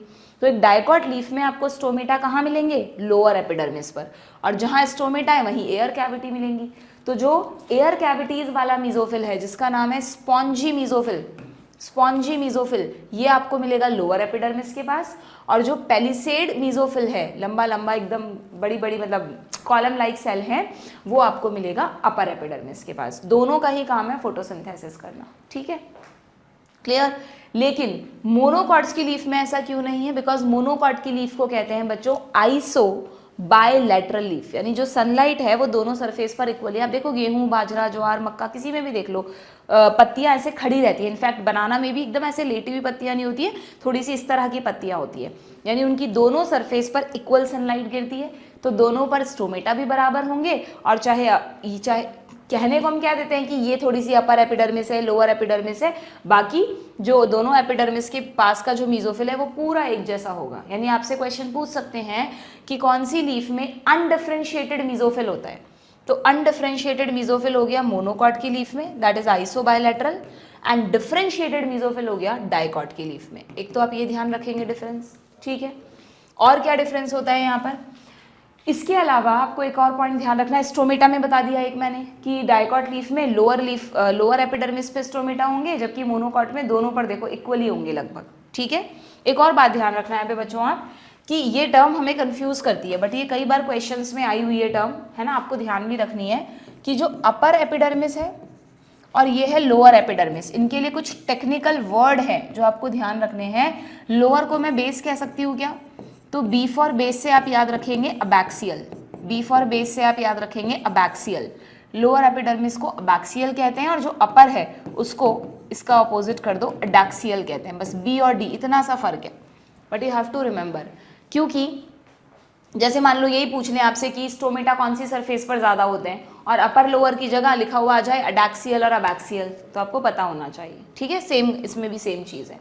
देन ये एक पॉइंट हो गया, डिफरेंस में मैंने आपको बता दिया। अब एक इंपॉर्टेंट पॉइंट और सुनो, एक डिफरेंस और देख लो, चलो यहाँ शायद उसके बारे में थ्योरी में नहीं लिखा, बट यू शुड नो कि जो डाइकॉट लीफ होती है बच्चों, डाइकॉट लीफ में आपको पता है एक सेंटर में मिड वेन होती है, मिड रिब होती है, फिर इससे ऐसे वेन्स निकली रहती हैं, फिर उनसे और पतली वेनलेट्स निकली रहती हैं, है ना।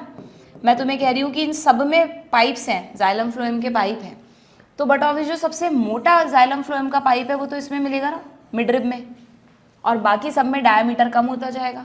तो वैस्कुलर बंडल का अगर हम सेक्शन लेंगे डाइकॉट लीफ का, तो यहाँ तो एक ही वैस्कुलर बंडल दिखाया है, बट जितने भी वैस्कुलर बंडल तुम्हें दिखेंगे सब अलग अलग डायमीटर के होंगे, कुछ ज़्यादा ब्रॉड होंगे, कुछ नैरो होंगे। लेकिन अगर हम मोनोकॉट लीफ की बात करें तो मोनोकॉट लीफ में आप पढ़ते हो पैरेलल वेनेशन, इस तरह से लाइक दिस, ये पैरेलल वेनेशन, सारी वेन्स एक दूसरे के पैरेलल अरेंज होती है और लगभग सेम डायमीटर की होती हैं, बस जो मिड रिब है थोड़ी सी बाकी सबसे मोटी होती है, ठीक है। तो अगर आप सेक्शन लोगे तो सभी वैस्कुलर बंडल्स, ये तो एक ही दिखाया है, ये इसको अलग अलग मत समझ लेना तुम, ये एक वैस्कुलर बंडल है, तो लगभग सभी वैस्कुलर बंडल्स सेम साइज के होंगे। यहाँ लिखा हुआ है लीफ के डिस्क्रिप्शन में, ये आप हाईलाइट कर लेना, ये देखो मोनोकॉट लीफ में कि पैरेलल वेनेशन की वजह से similar size of vascular bundle, थोड़ा सा मिड रिब वाला सबसे बड़ा होगा, बाकी लगभग सिमिलर, जबकि डाइकॉट पे लिखा है रेटिकुलेट वेनेशन की वजह से वेन्स वेरी इन थिकनेस, जिसकी वजह से वैस्कुलर साइज का जो वैस्कुलर बंडल्स का जो साइज है it will depend on the size of when, ठीक है ना। वी नेवर नो ना कि कहाँ से क्या पूछ लें, तो हमें तो सब कुछ ही रिवाइज करके जाना है, ओके। देन एक और डिफरेंस आप देख रहे हो क्या, यहाँ पे देखो, ये देखो वैस्कुलर बंडल के ऊपर की तरफ ये कुछ स्पेशल सेल्स देख रहे हो जो आपको बाकी के मीजोफिल से काफ़ी अलग दिख रही हैं, ऐसी यहाँ भी दिख रही होंगी आपको, ये रहा, ये एक्सटेंशंस कहलाते हैं, इनके बारे में ज़्यादा लिखा नहीं है, बस आप इतना सा ध्यान रखना कि डाइकॉट लीफ में ये जो एक्सटेंशंस हैं ये पैरेन्काइमेटस होता है, जबकि मोनोकॉट लीफ में ये जो एक्सटेंशन है बच्चों ये स्क्लेरेन्काइमेटस होता है।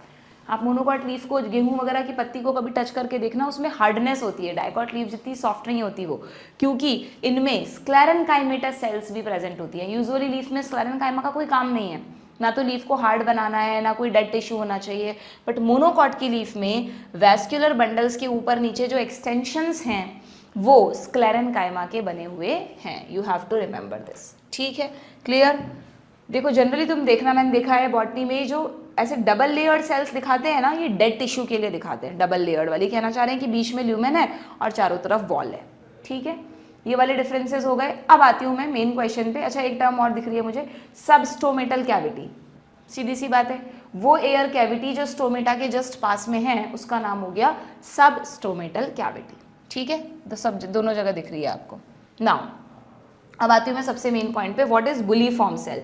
तो बुलीफॉर्म सेल का डाइकॉट से तो कोई काम ही नहीं है, मोनोकॉट लीफ में होती है बच्चों ये बुलीफॉर्म सेल। अभी थ्योरी में भी जाएंगे हम, ध्यान रखना।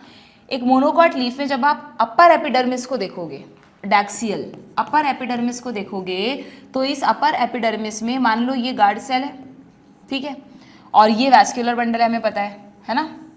तो आप देखना वैस्कुलर बंडल के ऊपर जो एपिडर्मल सेल्स होती हैं, इन एपिडर्मल सेल्स में, इसमें दिखाई नहीं है बहुत अच्छे से, बट इन एपिडर्मल सेल्स में कुछ सेल्स बच्चों बहुत बड़ी, लार्ज, बुल की तरह लार्ज, लेकिन अंदर से एम्प्टी एंड कलरलेस दिखेंगी।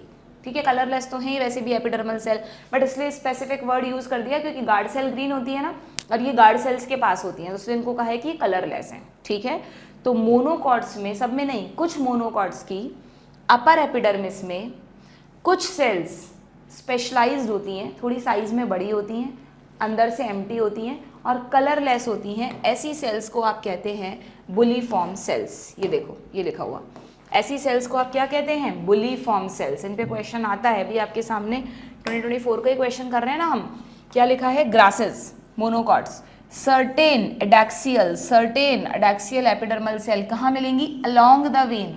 इसीलिए मैंने कहा वैस्कुलर बंडल, वेन क्या है, वैस्कुलर बंडल, उनके ऊपर की तरफ। ठीक है, दीज सेल्स है तो ये एपिडर्मल सेल, बट इन्होंने खुद को मॉडिफाई कर लिया है लार्ज एम्प्टी कलरलेस सेल्स में, जो कहलाती हैं बुलीफॉर्म सेल्स। क्या फायदा है इनका, ये क्या करती हैं बच्चों कि ये ऊपर की तरफ प्रेजेंट है। अब कभी भी मान लो प्लांट को कोई वाटर स्ट्रेस हो जाए, है ना, सूखा, मतलब पानी की थोड़ी कमी हो जाए, तो हम क्या चाहेंगे कि अगर पानी की कमी है तो किसी तरह से जो लीफ है वो ट्रांसपिरेशन रोक दे, वाटर का लॉस नहीं हो। वाटर मिल नहीं रहा तो एटलीस्ट लॉस तो नहीं हो ज़्यादा।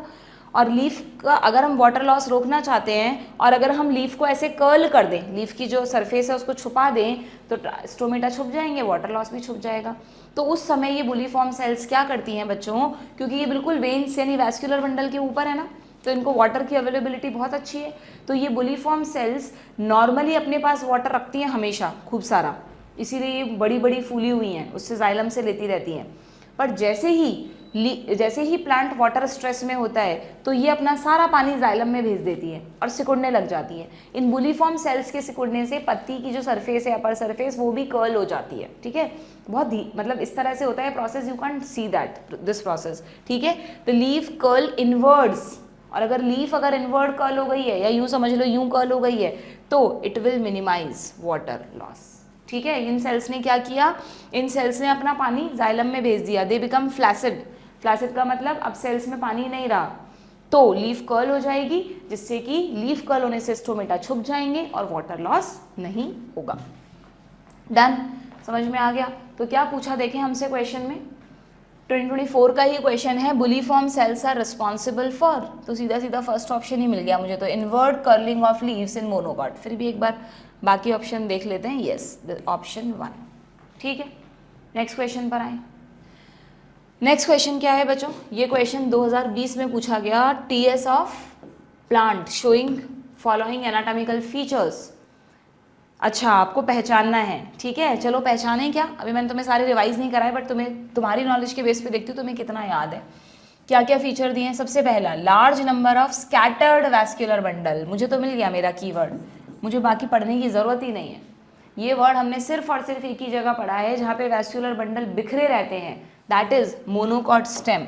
ये देखो, लीफ की एनाटॉमी की तो बात हो गई, अब आते हैं हम स्टेम की एनाटॉमी पे। तो अगर हम स्टेम की एनाटॉमी देखें बच्चों, तो सिर्फ डायग्राम से पढ़ाया मैंने, तुम्हें बहुत अच्छे से याद करा रखा है। डाइकॉट एंड मोनोकॉट स्टेम में क्या डिफरेंसेस हैं, डाइकॉट एंड मोनोकॉट स्टेम में क्या डिफरेंसेस हैं। देखो, सबसे पहली बात तो चाहे डाइकॉट हो चाहे मोनोकॉट हो, दोनों ही स्टेम में, थोड़ा सा और छोटा कर लेते हैं, दोनों ही स्टेम में सबसे बाहर आपको एपिडर्मिस की लेयर मिलेगी। दिख रही है आपको एपिडर्मिस, तो हमेशा होगी, हर पार्ट में होगी प्लांट के। ओके, एपिडर्मिस के जस्ट नीचे जो लेयर है दैट इज हाइपोडर्मिस, ये भी मिलेगी। अब अब डाइकॉट स्टेम पढ़ने में तो बड़ा जोर आता है बच्चों को, जब सब्जेक्टिव एग्जाम होता है तो मुझसे बोलते हैं मैम कि डाइकॉट स्टेम पे हमारा क्वेश्चन ना आए तो बढ़िया है, क्योंकि इसमें इतनी सारी लेयर है, हर लेयर का कुछ ना कुछ स्पेसिफिक फीचर है। बट मोनोकॉट स्टेम आ जाए तो मज़ा आ जाए, क्योंकि मोनोकॉट स्टेम में ना हाइपोडर्मिस की लेयर के बाद आप देखो कोई लेयर ही नहीं है, पूरा का पूरा जो ग्राउंड टिश्यू जिसमें कॉर्टेक्स होना चाहिए था, पेरीसाइकल होनी चाहिए थी, एंडोडर्मिस होती, पिथ मेड्यूला वगैरह होता, कुछ नहीं है। मतलब कुछ नहीं है, मतलब डिफरेंशिएटेड नहीं है। जो ग्रीन कलर से जितना भी रीजन तुम्हें दिख रहा है ग्रीन कलर वाला, वो सब बस पूरा का पूरा ग्राउंड टिश्यू लूज पैरेन्काइमा का बना हुआ है और अनडिफरेंशिएटेड है। क्यों ये डिफरेंशिएट नहीं हो पाया लेयर्स में? क्योंकि हर जगह वैस्कुलर बंडल ही फैले हुए हैं। मोनोकॉट स्टेम में वैस्कुलर बंडल एक स्पेसिफिक रिंग में अरेंज नहीं है। डाइकॉट में तो सबसे कैरेक्टरिस्टिक फीचर है कि वैस्कुलर बंडल, जो डाइकॉट स्टेम में वैस्कुलर बंडल्स होते हैं, they are arrange in a ring, और फिर भी उनके बीच में इतनी सारी खाली जगह बचती है, खूब सारा पिथिया मेड्यूला होता है डाइकॉट स्टेम में। बट मोनोकॉट स्टेम में आप सोचो एक स्टेम जा रहा है और कहीं से भी पाइप जा रहे हैं, कोई बाहर से, कोई अंदर से, कोई बीच में से, कोई स्पेसिफिक जगह ही नहीं है, तो फिर हम कहाँ से लेयर्स बनाते? तो do remember monocot stem is the only structure जहाँ आपको स्कैटर्ड वैस्कुलर बंडल मिलेंगे, और इन्हीं स्कैटर्ड वैस्कुलर बंडल्स की वजह से इनका जो ग्राउंड टिश्यू है इट इज़ अनडिफरेंशिएटेड।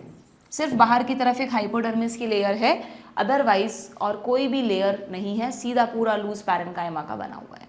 ठीक है, समझ में आ गई आप लोगों को बात? तो ये वाला कीवर्ड देखते ही ना आप तुरंत समझ जाना बात मोनोकॉट स्टेम की हो रही है। Large number of scattered bundles surrounded by bundle sheath. Bundle sheath क्या होती है दिख रही है तुम्हें? बहुत इंपॉर्टेंट पॉइंट है कि यहाँ पर मोनोकॉट स्टेम में जैसे ये एक वैस्कुलर बंडल है ना, तो इस वैस्कुलर बंडल के चारों तरफ बच्चों स्पेसिफिक सेल्स होती हैं जो इसको कवर करके रखती है, प्रोटेक्शन देती हैं, इसको बंडल शीथ कहते हैं। कुछ बच्चों को बंडल शीथ वर्ड पढ़ के वो याद आ गया होगा, फोटोसिंथेसिस।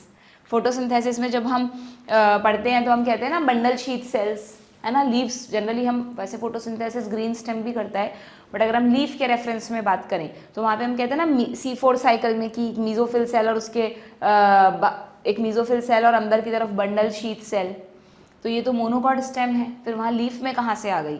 लीफ में भी होती हैं बच्चों सेम बंडल शीथ सेल्स। आपको ध्यान रखना है ये जो लीफ है इसमें आप देखो ये जो वैस्कुलर बंडल है उसकी चारों तरफ एक लेयर बनाई है सेल्स की, ये रही लेयर बनाई है सेल्स की, लिखा भी है this is bundle sheath.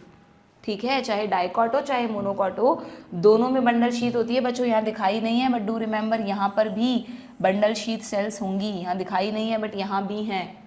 Dicot leaf monocot leaf दोनों में होती हैं, बस डिपेंड ये करता है अगर बंडल शीथ सेल्स में आपको क्रैन्स एनाटमी दिख रही है तो फिर वो एक C4 प्लांट है जो कि मोस्टली मोनोकॉट्स होते हैं। ठीक है, नियम नहीं है ऐसा कोई कि मोनोकॉट ही हमेशा C4 प्लांट होगा, कुछ डाइकॉट्स भी हो सकते हैं, एक्सेप्शंस भी हैं, कुछ मोनोकॉट भी नहीं हो, बट मोस्ट ऑफ द जो C4 प्लांट्स हैं वो मोनोकॉट्स हैं। तो यहाँ तो बंडल शीथ होगी ही होगी डेफिनेटली। ठीक है, तो what is bundle sheath? Simply अगर वैस्कुलर बंडल के चारों तरफ सेल्स की लेयर है, 1 2 3 कितनी भी हो सकती हैं, तो उन लेयर्स को मिलाकर आप बंडल शीथ कहते हैं। तो लीफ में भी बंडल शीथ होती है एंड स्टेम में, डाइकॉट में नहीं होती बट मोनोकॉट स्टेम में भी हर वैस्कुलर बंडल के चारों तरफ बंडल शीथ होती है। ठीक है, ये बात ध्यान रहेगी आप लोगों को। तो बंडल शीथ होती है। और क्या होता है, चलो क्वेश्चन पे जाने से पहले कुछ और पॉइंट्स भी बता देती हूँ यहाँ पे मैं तुम्हें, कि ये जो मोनोकॉट स्टेम के वैस्कुलर बंडल है ना बच्चों, इनमें एक और बात याद रखना, तुम्हें दिख रहा होगा जो बाहर वाले बंडल्स हैं वो स्मॉल साइज़ के होते हैं, जो पेरीफेरल हैं वो स्मॉल साइज़ के होते हैं, और जैसे जैसे आप सेंटर की तरफ आएंगे लार्जर होता जाएगा इनका size, large central bundles. By chance तुम्हें नहीं याद रहे तो ऐसे याद कर लो कि वैस्कुलर बंडल्स की एग्जैक्ट पोजीशन कहाँ है, होने कहाँ चाहिए थे, बाहर की अंदर? अंदर। तो जो अंदर वाले हैं वो बड़े बड़े हैं, बाहर वाले छोटे हैं, या फिर कोई ट्रिक बना लेना। ठीक है, क्लियर? और इसके अलावा, हाँ इसके अलावा एक और इम्पॉर्टेंट चीज़, मोनोकॉट स्टेम में अगर मैं तुम्हें कह रही हूँ ये एक वैस्कुलर बंडल है, मैंने बड़ा अच्छा सा डायग्राम जब तुम्हें पढ़ाया था सीरीज़ में तो उसमें बना के बताया था, अगर हम इसको एग्जैक्टली बनाएं तो हमें ऐसा लगता है ऐसे कोई इमोजी बना दी है हमने, ये और फिर यहाँ पे ये ऐसे ऐसे एक कार्टून कैरेक्टर या कुछ भी एक फेस सा बना दिया है ना, ये जाइलम है बच्चों। अगर आप इस वैस्कुलर बंडल को देखेंगे तो ये जो आपको रेड कलर से दिख रही हैं दो, दीज आर द मेटाजाइलम, ये मेटाजाइलम की वेसल्स हैं। ये जो आपको दिख रहा है छोटे छोटे, ये है प्रोटोजाइलम की वेसल, और प्रोटोजाइलम के नीचे एक वाटर कैविटी होती है यहाँ पर, जिसको ये लिखा है सब NCERT में भी बताऊंगी, लाइसिजीनस कैविटी भी बोलते हैं। प्रोटोजाइलम के जस्ट पास में कुछ सेल्स का लाइसिस हो जाता है और सिर्फ वाटर भर जाता है वहाँ पर, दैट इज कॉल्ड वाटर या लाइसिजिनस कैविटी। तो जब भी वैस्कुलर बंडल्स को बहुत अच्छे से माइक्रोस्कोपिकली देखते हैं हम, अगर वो मोनोकॉट है तो हमें दो पॉइंट्स बिल्कुल क्लियरली दिख जाएंगे, एक तो स्कैटर्ड बंडल्स दिख जाएंगे और दूसरा उन वैस्कुलर बंडल में जाइलम का बहुत ही स्पेसिफिक अरेंजमेंट मिलेगा। इस स्पेसिफिक अरेंजमेंट को बोलते हैं वाई शेप जाइलम। वाई की जो दोनों आर्म्स हैं वो मेटाजाइलम की बनी है और वाई का जो बेस है वो प्रोटोजाइलम का बना है और उसके नीचे है एक वाटर कैविटी, ठीक है। और इसके अलावा वाला जो टिश्यू है ये सब फ्लोएम का है, ये सब फ्लोएम है, जो पर्पल कलर से दिखा रखा है आपको दैट इज फ्लोएम, ठीक है। ये एक बहुत ही स्पेसिफिक अरेंजमेंट है, ये देखो यहाँ लिखा हुआ है मोनोकॉट स्टेम में आपको बता रखा है कि, हाँ एक चीज़ और सुन लो, फिर आती हूँ मैं इस पर। एक और बहुत इंपॉर्टेंट पॉइंट, ज़्यादातर जगह जब तुम एनाटॉमी पढ़ोगे ना बच्चों, या तो तुम्हें पैरेन्काइमा मिलेगा या कहीं कहीं कॉलेनकाइमा मिलेगा। What happen, just a minute, अच्छा ओके ठीक है ना, मुझे लगा कुछ डिस्टर्बेंस हुआ इसमें। तो ज़्यादातर जगह जब तुम ये पढ़ोगे क्या पढ़ोगे, एनाटॉमी पढ़ोगे, तो या तो तुम्हें पैरेन्काइमा मिलेगा या तो तुम्हें कॉलेनकाइमा मिलेगा, ठीक है। लेकिन याद रखना कुछ स्पेसिफिक जगह हैं जहां पर आपको स्क्लेरेन्काइमा भी मिलेगा, यानी डेड टिश्यू भी मिलेगा। तो वो आपको ध्यान रखना है कि कौन कौन सी स्पेसिफिक जगह प्लांट में स्क्लेरेन्काइमा प्रेजेंट है, ठीक है। अगर हम रूट की बात करें ना बच्चों, तो रूट में तो कोई भी ऐसी लेयर या ऐसा पार्ट नहीं दे रखा आपकी एनसीईआरटी में यहाँ पर जो स्क्लेरेन्काइमा का बना है, तो बहुत अच्छी बात है, आपको याद ही नहीं रखना। अब अगर हम स्टेम की, अभी लीफ में एनाटॉमी बताई थी मैंने तुम्हें, लीफ में भी मैंने कहा कि कहीं पर भी हार्ड टिश्यू नहीं होता, सिर्फ वो जो मोनोकॉट लीफ में जो वैस्कुलर बंडल के एक्सटेंशन थे वहाँ पर स्क्लेरेन्काइमा था, तो वहाँ भी तुम्हें ज़्यादा याद नहीं रखना। तो मेन तुम्हें स्क्लेरेन्काइमा कहाँ याद रखना है, स्टेम में, ठीक है। डाइकॉट स्टेम में सिर्फ एक ही जगह स्क्लेरेन्काइमा याद रखना है बच्चों। ये जो तुम्हें वैस्कुलर बंडल दिख रहे हैं ना, तो मैं यहाँ पर बना रही हूँ एक बार, मान लो ये डाइकॉट स्टेम है और ये डाइकॉट स्टेम के वैस्कुलर बंडल्स हैं, ठीक है। तो डाइकॉट स्टेम में क्या होता है ना, जो मैंने तुम्हें बताया था कि थोड़ी देर पहले कि वैस्कुलर बंडल्स के चारों तरफ जो लेयर होती है दैट इज पेरीसाइकल। पेरीसाइकल यानी साइक्लिक लेयर, साइक्लिक मतलब सर्कुलरली अरेंज, जो कि वैस्कुलर बंडल्स को घेरे रहती है। तो पेरीसाइकल ना जहाँ पर भी पढ़ेंगे रूट में या कहीं भी एकदम कंटिन्यूस लेयर होती है, लेकिन यहाँ पर डाइकॉट स्टेम में पेरीसाइकल बहुत ही स्पेसिफिक तरह की होती है। देखो ऐसी होती है पेरीसाइकल, इस तरह की, ऐसा लगता है जैसे कि ये कैप पहना दी है हमने बंडल्स को, क्या पहना दी है, कैप लगा दी है बंडल्स के ऊपर। पूरी कंटिन्यूस लेयर नहीं बनाई बल्कि पैचेस बना दिए, semi lunar patches, half moon shape patches बना दिए, and this is called bundle cap. ये जो पेरीसाइकल के पैचेस हैं ना, ये किसके पैचेस हैं, these are the semilunar patches of pericycle. और ये जो पेरीसाइकल के पैचेस हैं ये बंडल कैप कहलाते हैं। जैसे यहाँ बंडल शीथ है वैसे यहाँ बंडल कैप्स हैं, ठीक है। और पता है क्यों इनको ऐसा बनाया, बिकॉज दे आर स्क्लेरेन्काइमेटस। यहाँ पे होगा जरूर इस डायग्राम में, ये देखो ये रहा वो पैच रेड कलर से बनाया है, ये फ्लोएम जाइलम फ्लोएम है, यानी ये वैस्कुलर बंडल है, वैस्कुलर बंडल के जस्ट ऊपर पैच है पेरीसाइकल का। This pericycle is sclerenchymatous. तुम समझ गए क्या क्यों इसको कंटिन्यूस नहीं बनाया। अगर इसको एक कंटिन्यूस लेयर बना देते तो जो अंदर जाइलम से पानी आ रहा है, पानी बाहर की तरफ सप्लाई होना चाहिए था, ये पेरीसाइकल उसको रोक देता। स्क्लेरेन्काइमा तो लिग्निफाइड है, वाटर को जाने नहीं देता, और जो भी बाहर के दूसरे सेल्स हैं, लिविंग टिश्यू हैं, कॉर्टेक्स वगैरह, उन सबको पानी नहीं मिलता। तो इसको बंडल, जो वैस्कुलर बंडल्स थे उनको प्रोटेक्ट भी करना था, और प्रोटेक्ट करना था इसलिए तो स्क्लेरेन्काइमा का बना दिया पेरीसाइकल को। बट पूरी की वाटर सप्लाई ना रुक जाए इसलिए उसको सर्कुलर लेयर ना बनाकर कैसा बना दिया, पैचेस के फॉर्म में बना दिया, ठीक है। तो डाइकॉट स्टेम में सिर्फ एक ही जगह तुम्हें स्क्लेरेन्काइमा याद रखना है, that is in the pericycle, और इसीलिए वहां पे पेरीसाइकल कंटिन्यूस लेयर ना होकर पैचेस की फॉर्म में प्रेजेंट है, ठीक है। ये पॉइंट लिख रहा है क्या तुम्हारी एनसीईआरटी में, ये देखो यहाँ पर डाइकॉट स्टेम में लिख रखा है कि pericycle is present inner to endodermis and just above the phloem in the form of semi-lunar patches किसके, of sclerenchyma, ठीक है, क्लियर है। अब आ जाओ मोनोकॉट स्टेम पर। मोनोकॉट स्टेम जो होते हैं बच्चों, आपको मैंने अभी थोड़ी देर पहले कहा है, आपको पता भी है कि मोनोकॉट स्टेम कभी सेकेंडरी ग्रोथ तो करते नहीं है। आप किसी भी, ये जो सीरियल्स हैं हमारे, गेहूँ मक्का ज्वार, इनके स्टेम देखो कितने पतले पतले होते हैं। अब थोड़े दिन, जो भी 6 महीने 8 महीने 10 महीने इनकी लाइफ है, तब तक तो इनको थोड़ी स्ट्रेंथ चाहिए ना, इनमें जाइलम फ्लोएम है लेकिन वो इतनी मैकेनिकल स्ट्रेंथ नहीं दे पा रहे इनको। तो नेचर ने कहा एक काम करते हैं कि मोनोकॉट स्टेम में ना स्क्लेरेनकाइमा डाल देते हैं। कहाँ कहाँ डाला स्क्लेरेनकाइमा? वैसे ही मोनोकॉट स्टेम में लेयर के नाम पर कुछ है नहीं, सिर्फ बाहर एपिडर्मिस है और उसके अंदर एक हाइपोडर्मिस है। तो एक तो नेचर ने हाइपोडर्मिस को स्क्लेरेनकाइमा का बना दिया। ये जो हाइपोडर्मिस दिख रही है आपको, ये हाइपोडर्मिस स्क्लेरेनकाइमा की बनी हुई है, डेड टिश्यू की बनी हुई है। ठीक है, ये किसकी बनी हुई है? डेड टिश्यू की बनी हुई है। क्योंकि एपिडर्मिस को तो जो भी मिलना है वो मिल जाएगा बाहर से, और थोड़ा बहुत होगा कुछ प्रोविजन जिससे इसको सब चीज़ें की सप्लाई हो जाए। और उसके अलावा हर वैस्क्यूलर को सराउंड करते हुए, हर वैस्क्यूलर बंडल को सराउंड करते हुए, मैं तुम्हें कह रही हूँ ना बंडल शीथ होती है, हाँ, हर वैस्क्यूलर बंडल को प्रोटेक्ट करने के लिए बंडल शीथ होती है।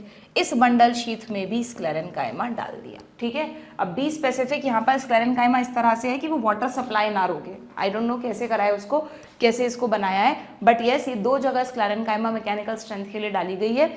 एक तो वैस्क्यूलर बंडल के चारों तरफ और एक ऊपर हाइपोडर्मिस में। दो ही मेन चीज़ें हैं, उन दोनों को स्क्लेरेनकाइमेटस कर दिया। ठीक है, बाकी वैस्क्यूलर बंडल ये पूरा तो ग्राउंड टिश्यू है। ग्राउंड टिश्यू मैं तुम्हें बता चुकी हूँ हमेशा लूज पैरेनकाइमा का बना होता है, तो इसमें तो कोई डाउट ही नहीं है। ठीक है, एपिडर्मिस हमेशा पैरेनकाइमा की बनी होती है, इलोंगेटेड सेल्स जिनमें आईसीएस ना हो। डन। तो अब देखो, तो मोनोकॉट स्टेम में तुम्हें क्या क्या पॉइंट्स याद रखने हैं बच्चों, कि मोनोकॉट स्टेम में सबसे पहली बात तो हाइपोडर्मिस स्क्लेरेनकाइमा की बनी होती है। अच्छा, जो डाइकॉट स्टेम की हाइपोडर्मिस है वो किसकी बनी है बच्चों? भाई यहाँ तो आपने स्ट्रेंथ के लिए, मैकेनिकल स्ट्रेंथ के लिए वो डाल दिया स्क्लेरेनकाइमा। हाइपोडर्मिस स्टेम में भी तो है, डाइकॉट स्टेम में भी तो है। हमेशा ध्यान रखना कि बहुत बार आपको ये किसी भी तरह से क्वेश्चन पूछ लेंगे कि कॉलेनकाइमा, जो हम इलास्टिक टिश्यू पढ़ रहे थे ना, वो अभी तक हमने कहीं नहीं देखा। तो कॉलेनकाइमा यहाँ पर होता है इसी हाइपोडर्मिस में। आप देखो एपिडर्मिस के नीचे इन्होंने कॉलेनकाइमा लिख दिया, बच्चे कंफ्यूज हो जाते हैं मैम हाइपोडर्मिस कहाँ गया। तो हाइपोडर्मिस कॉलेनकाइमा का ही बना है। जो रेड कलर की 3-4 लेयर्स तुम्हें दिखाई हैं, this is collenchyma and this is hypodermis. क्योंकि आप देखो डाइकॉट स्टेम की जो ब्रांचेज हैं उन सब में इलास्टिसिटी होती है because of this hypodermis, this collenchyma. ठीक है, तो रूट्स में तो हाइपोडर्मिस होती ही नहीं है, एपिडर्मिस के बाद सीधा कॉर्टेक्स आ जाता है। और स्टेम में दोनों में है, डाइकॉट में भी है, मोनोकॉट में भी है। तो आपको ध्यान रखना है डाइकॉट स्टेम की जो ब्रांचेज है उनमें इलास्टिसिटी क्यों है, क्योंकि डाइकॉट स्टेम के हाइपोडर्मिस में कॉलेनकाइमा प्रेजेंट है। और मोनोकॉट में इलास्टिसिटी नहीं होती बट मैकेनिकल स्ट्रेंथ होती है, बहुत हार्ड होता है उसका स्टेम, क्योंकि यहाँ पर हाइपोडर्मिस स्क्लेरेनकाइमा की बनी है। लीफ में तो अगेन हाइपोडर्मिस जैसा कुछ नहीं होता। ठीक है, आप समझ रहे हो कैसे आप लॉजिकली चीज़ों को याद रख सकते हो, रट्टा नहीं पड़ेगा फिर आपको। तो क्या क्या फीचर्स हुए मोनोकॉट स्टेम के?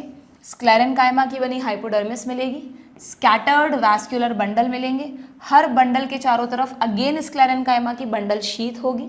ठीक है, पूरा ग्राउंड टिश्यू अनडिफरेंशिएटेड होगा, ये तो आपको पता है। मोनोकॉट है तो conjoint and close vascular bundle होंगे, एंड पेरिफेरल छोटे होंगे जबकि सेंट्रल बड़े होंगे। और देखो आ गया ये वाला पॉइंट, प्रीवियस सेशन में बताया था मैंने तुम्हें कि ये पॉइंट रिपीट होगा। फ्लोएम पेरेनकाइमा के लिए हमने लिखा था एब्सेंट इन मोनोकॉट, तो मोनोकॉट स्टेम में फ्लोएम में पेरेनकाइमा नहीं होता, नेचर ने पेरेनकाइमा हटा इसमें से। ठीक है, एंड कुछ वाटर कंटेनिंग कैविटीज मिलेंगी within the vascular bundles, जो अभी बताई मैंने तुम्हें जस्ट प्रोटोजाइलम के नीचे, which are also called lysigenous cavities. ठीक है, डन, समझ में आ गया आप लोगों को। ये मोनोकॉट स्टेम की आपकी एनाटॉमी हो गई। डाइकॉट स्टेम को भी लगे हाथों पूरा ही कर देते हैं। डाइकॉट स्टेम में मैंने तुम्हें बता दिया एपिडर्मिस, जनरली हेयर मिलेंगे जिनको ट्राइकोम्स कहते हैं। ठीक है, फिर हाइपोडर्मिस हो गई कॉलेनकाइमा की बनी, फिर ये ग्रीन कलर से दिखाया है ये पूरा आपका कॉर्टेक्स हो गया। पेरेनकाइमा लूज, पेरेनकाइमा मतलब कॉर्टेक्स। फिर कॉर्टेक्स के अंदर एक लेयर होगी बच्चों एंडोडर्मिस की। ये एंडोडर्मिस और पेरिसाइकिल को सेम कलर से बना दिया। ठीक है, इतनी मान लो एंडोडर्मिस है, फिर पेरिसाइकिल है। एंडोडर्मिस तो पूरी होगी चारों तरफ, पेरिसाइकिल जो है बताया मैंने तुम्हें सेमील्यूनर पैचेस की फॉर्म में होगी। अगेन यहाँ पे एक खासियत है एंडोडर्मिस की। स्टेम की एंडोडर्मिस को तुम देखोगे तो स्टेम की एंडोडर्मिस में को कहते हैं बच्चों स्टार्च शीथ, क्योंकि स्टेम की सेल्स में जो भी खाना बनता है उसको वो स्टार्च में कन्वर्ट करके एंडोडर्मिस में स्टोर कर लेती हैं। These are rich in starch grains, so this is called. तो आपसे पूछ लें कि स्टार्च शीथ आपको कहाँ मिलेगी, तो आप 6 पार्ट्स को कंपेयर करो। रूट में तो ऐसा कुछ होता नहीं है, लीफ में एंडोडर्मिस ही नहीं होती, बचा स्टेम। मोनोकॉट स्टेम में एंडोडर्मिस है ही नहीं, तो बचा डाइकॉट स्टेम। ठीक है, क्लियर है। और फिर वही वैस्कुलर बंडल कॉन्जॉइंट होंगे लेकिन ओपन होंगे, मोनोकॉट में क्लोज, यहाँ open. And very very important point कि vascular bundles are arranged in ring, arranged in ring, एक रिंग फॉर्म में अरेंज रहते हैं। Again this is a characteristic feature of dicot stem. और उनके अरेंज होने के बाद इतने वैस्कुलर बंडल होते हैं क्योंकि डाइकॉट स्टेम थोड़ा मोटा होता है विड्थ में, बीच में सेंटर में खूब सारा पिथिया मेड्यूला बचता है। देखो लीफ में तो पिथिया मेड्यूला होता नहीं, डाइकॉट स्टेम में तुमने देखा ग्राउंड टिश्यू अनडिफरेंशिएटेड है। तो अगर हम दोनों रूट और स्टेम में कंपेयर करें तो सबसे अच्छा पिथिया मेड्यूला कहाँ मिलता है? स्टेम में, ठीक है, डाइकॉट स्टेम में। और इस पिथिया मेड्यूला से ये जो सेल्स जा रही हैं दीज आर मेड्यूलरी रेज, ठीक है। ये देखो दिख रहा है तुम्हें, जाइलम फ्लोएम दिख रहा है, कॉन्जॉइंट बंडल को रिलेट कर पा रहे हो? ये देखो ये रहा कॉन्जॉइंट बंडल, कॉन्जॉइंट बंडल में फ्लोएम बाहर की तरफ है, ये सॉरी ये फ्लोएम है पर्पल कलर से, ये पूरा जाइलम है और ये दोनों के बीच में कैम्बियम भी है यानी ओपन वैस्कुलर बंडल। और जाइलम में भी जो छोटे जाइलम है अंदर है, प्रोटोजाइलम इनसाइड, प्रोटोजाइलम इनसाइड का मतलब एंडो एंड डार्क कंडीशन, और मेटाजाइलम इसके रेफरेंस में बाहर, ये पिथ हो गया, ठीक है। हर पॉइंट को रिलेट हो जाएगा अगर तुमने समझ के पढ़ा है तो। Endodermis is the starch sheet, दोनों की एनाटमी हो गई। अब जरा स्टेम की एनाटमी से रिलेटेड क्वेश्चंस देख लेते हैं।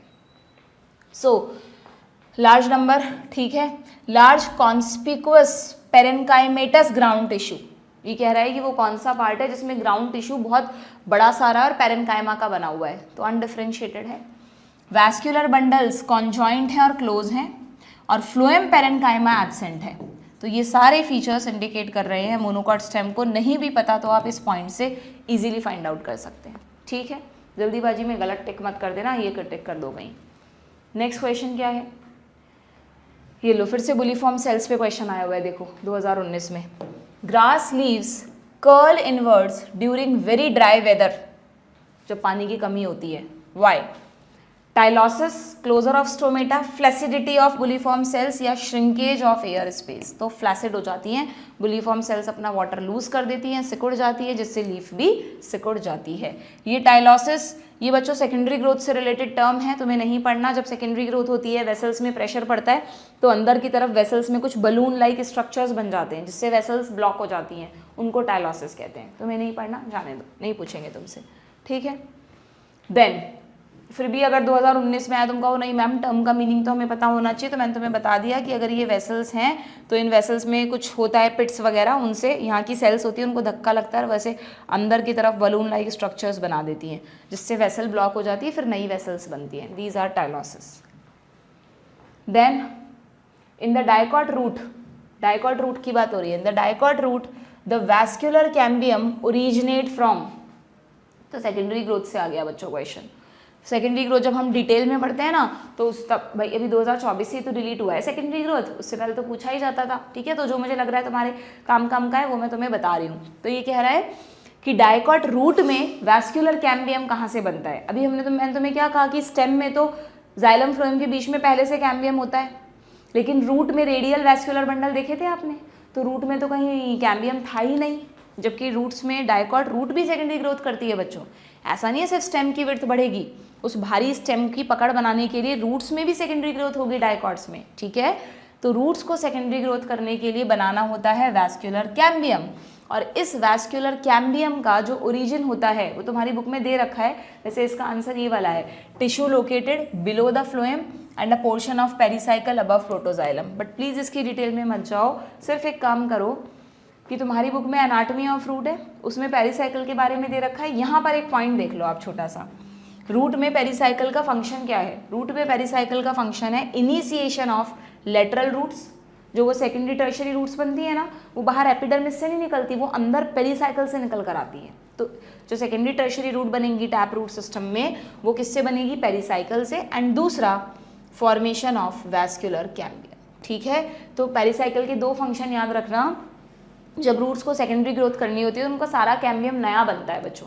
स्टेम के पास तो पहले से भी है और नया भी बनता है, पर रूट में सारा नया बनता है, और वो नया किस लेयर से बनता है, वो बनता है पेरिसाइकल से, ठीक है।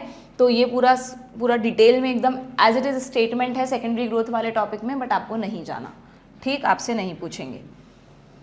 नेक्स्ट, हाँ, क्या एस्पिरेंट स्ट्रिप पे आ गया, इसी का इंतजार कर रही थी मैं, ये कहाँ रह गया।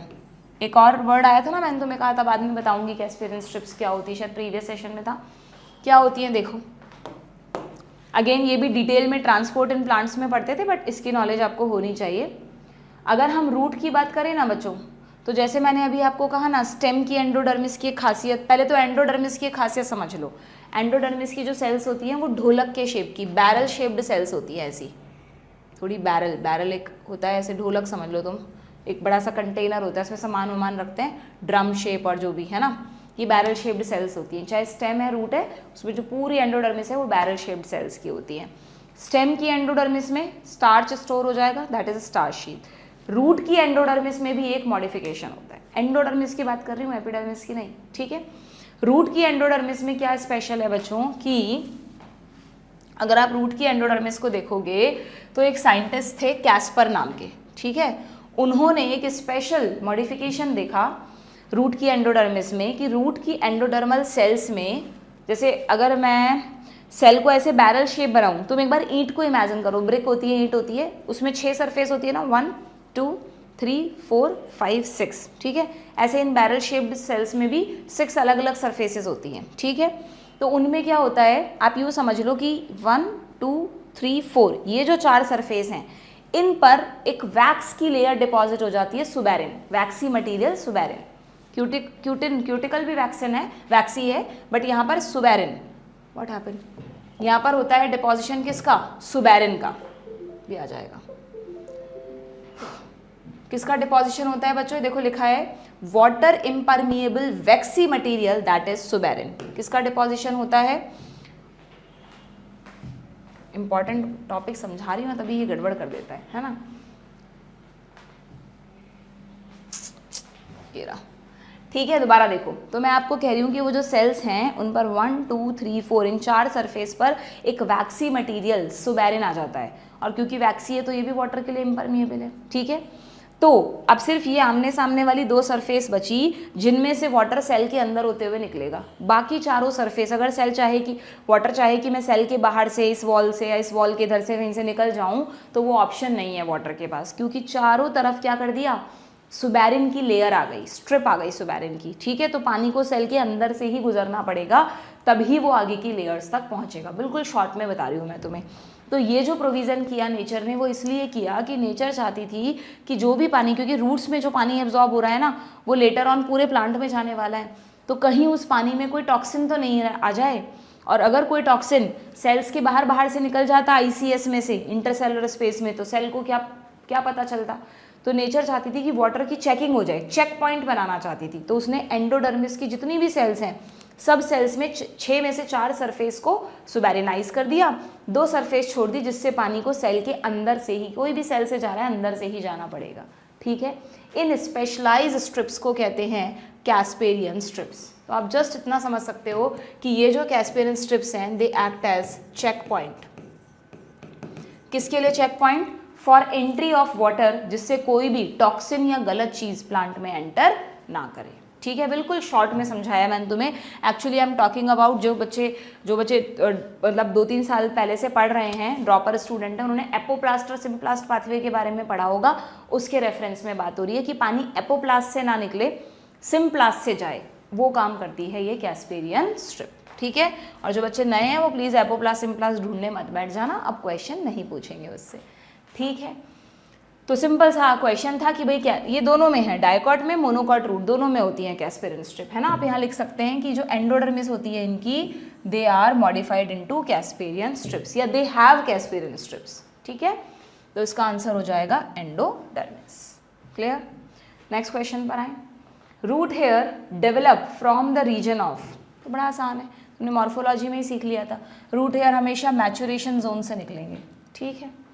Next, cortex is the region found between, cortex कहाँ होता है बच्चों, अब तो तुम खुद ही बता दो, ये मैंने तुम्हें कहा था एपिडर्मिस। अच्छा, यहाँ पे ये स्टील वर्ड क्या लिखा है ये भी बता देती हूँ, what is steel.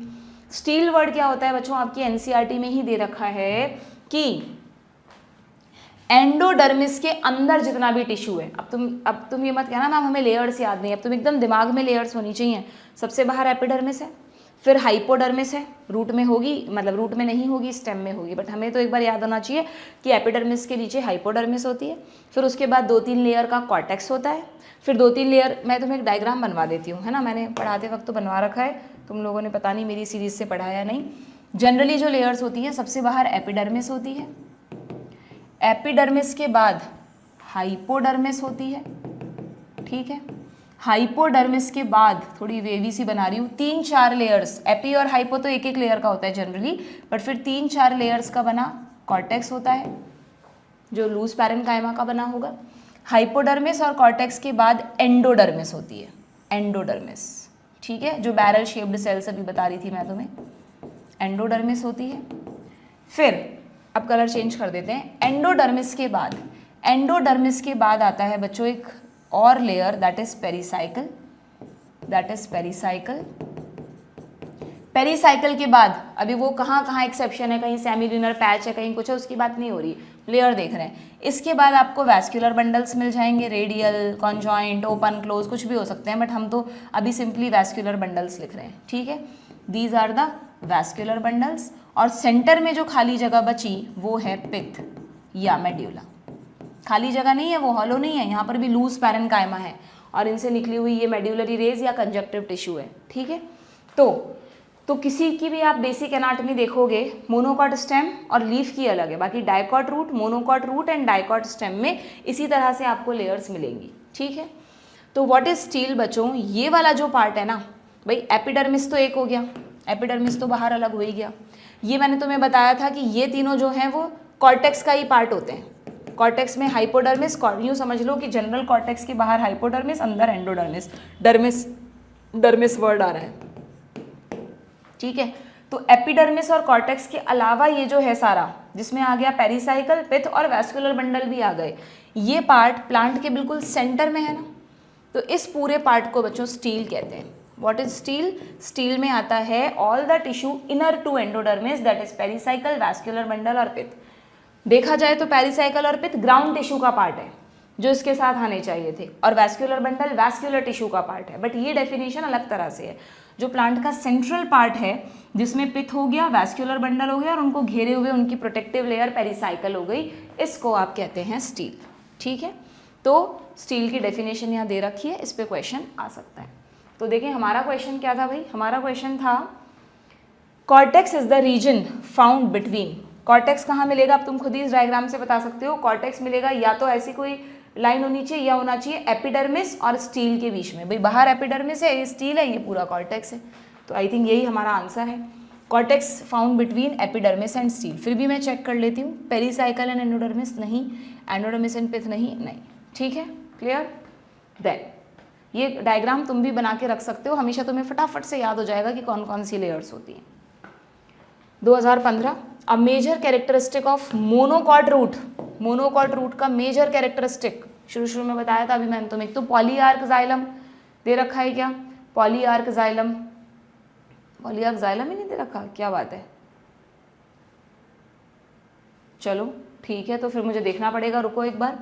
Vasculature without cambium, हालांकि ये बात सही है क्योंकि डाइकॉट रूट हो चाहे मोनोकॉट रूट हो, मैंने आपको कहा उनके रूट में पहले से कैम्बियम नहीं होता, बट इन्होंने मोनोकॉट लिखा है तो एक बार मैं फिर भी क्वेश्चन मार्क लगा रही हूँ यहाँ पे, ठीक है। नेक्स्ट कह रहा है cambium sandwiched between phloem and xylem along the radius, बिल्कुल गलत। पहली बात तो मोनोकॉट है तो कैम्बियम होगा ही नहीं, और अगर डाइकॉट रूट के लिए भी पूछता तो कैम्बियम पहले से नहीं होता, ठीक है। Open vascular bundle, monocot root है तो वैस्कुलर बंडल ओपन होंगे।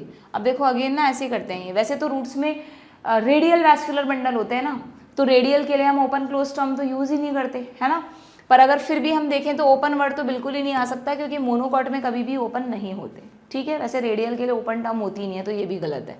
और रहा स्कैटर्ड वैस्कुलर बंडल, ये तो मोनोकॉट स्टेम के लिए थे, तो ये तो डेफिनेटली गलत है, तो हमें फर्स्ट ऑप्शन के साथ जाना पड़ेगा, है ना।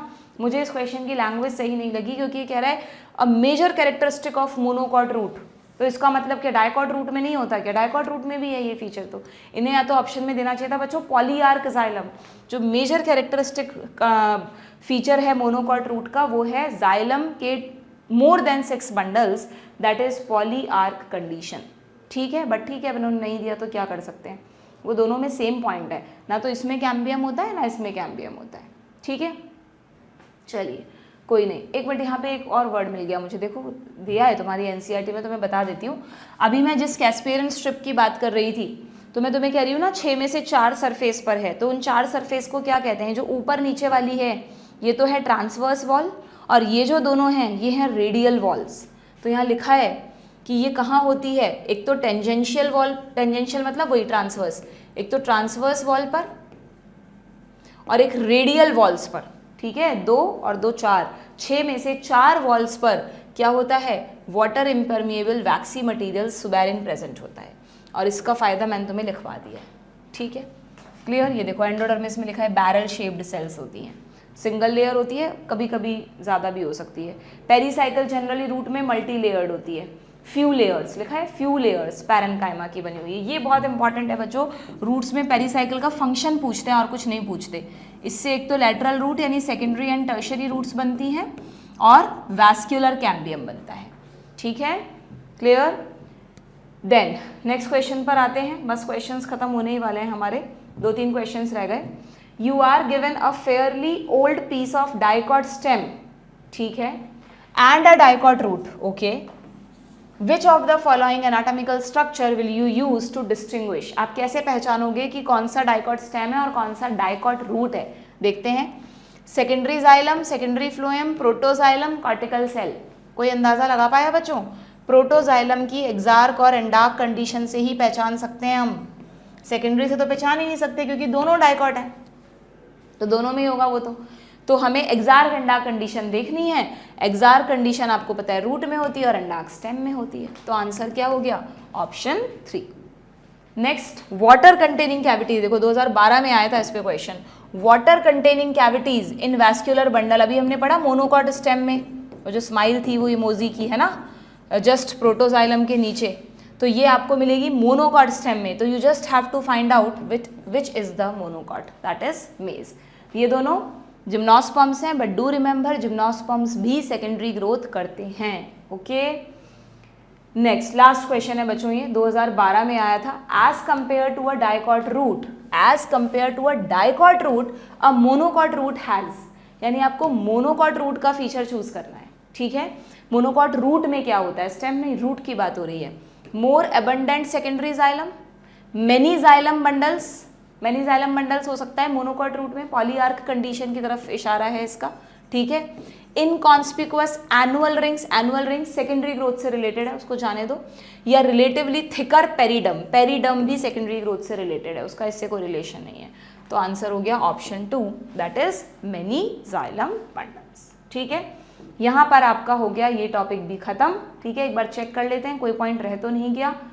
ये टर्म एपिब्लेमा, रूट्स की एपिडर्मिस को एपिब्लेमा भी कहते हैं, डू रिमेंबर, चाहे डाइकॉट रूट हो चाहे मोनोकॉट रूट हो, कोई फर्क नहीं है उसमें, ठीक है।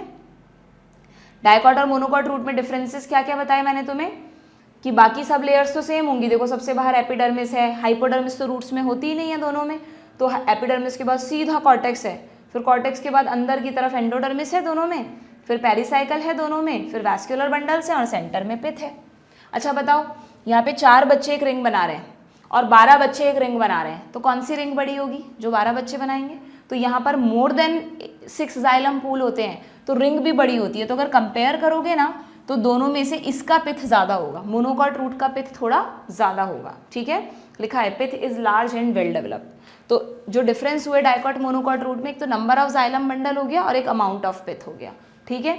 और तीसरा ये कि ये सेकेंडरी ग्रोथ करता है, ये नहीं करता, बट अगेन पहले से कैम्बियम नहीं होता डाइकॉट रूट में भी, बाद में बनता है जब उसे सेकेंडरी ग्रोथ करनी होती है, ठीक है।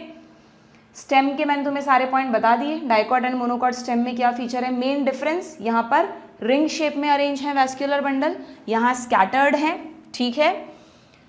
एंड लीफ में भी बता दिया, डाइकॉट और मोनोकॉट लीफ में जो मेजर डिफरेंसेस हैं, कोई भी ऐसा पॉइंट तो नहीं है जो हमसे रह गया है? नहीं, yes we have covered all the points, so now this chapter is over, ठीक है। तो होपफुली तुम्हें अच्छा सा रिवीजन मिल गया होगा एनाटॉमी का। सेकेंडरी ग्रोथ नहीं पढ़ना बच्चों, प्लीज़ टाइम मत वेस्ट करना, बहुत कॉम्प्लेक्स सा टॉपिक है। जो बेसिक नॉलेज तुम्हें देनी थी सेकेंडरी ग्रोथ की वो मैं तुम्हें दे चुकी हूँ, बस इतनी सी चीज़ें तुम्हें पता होनी चाहिए। वो सब पढ़ने मत बैठ जाना, कैसे कहाँ कैम्बियम बनता है, एनुअल रिंग क्या होती है, हार्टवुड सैपवुड बिल्कुल डिलीटेड है, उससे क्वेश्चन नहीं पूछे जाएंगे। ठीक है, अब तुम करो अपनी तरफ से क्वेश्चन प्रैक्टिस, है ना। और कोई भी क्वेश्चन में अटकते हो तो मुझसे पूछ लेना, कहीं भी समझ में नहीं आ रहा है you can any time ask in the comment box. And please मुझे बताना कि तुम्हें सेशंस कैसे लग रहे हैं। Do not forget to like the session, ठीक है। नेक्स्ट टाइम क्या पढ़ के आओगे तुम, अगला चैप्टर क्या है हमारा, वैसे तो अगला चैप्टर स्ट्रक्चरल ऑर्गेनाइजेशन इन एनिमल्स है, एनिमल टिश्यू, बट हम एनसीईआरटी की सीक्वेंस में चल रहे हैं तो वही लेंगे हम, ठीक है। वैसे मैं उस चैप्टर को ह्यूमन फिजियोलॉजी के साथ पढ़ाती हूँ, बट अभी हम सीक्वेंस नहीं ब्रेक करेंगे। तो उसमें आप एनिमल टिश्यू पढ़ेंगे, फ्रॉग एंड कॉकरोच, ये तीनों टॉपिक्स पढ़ के आएंगे और फिर हम इनके पीवाईक्यूज करेंगे, ठीक है। Good bye.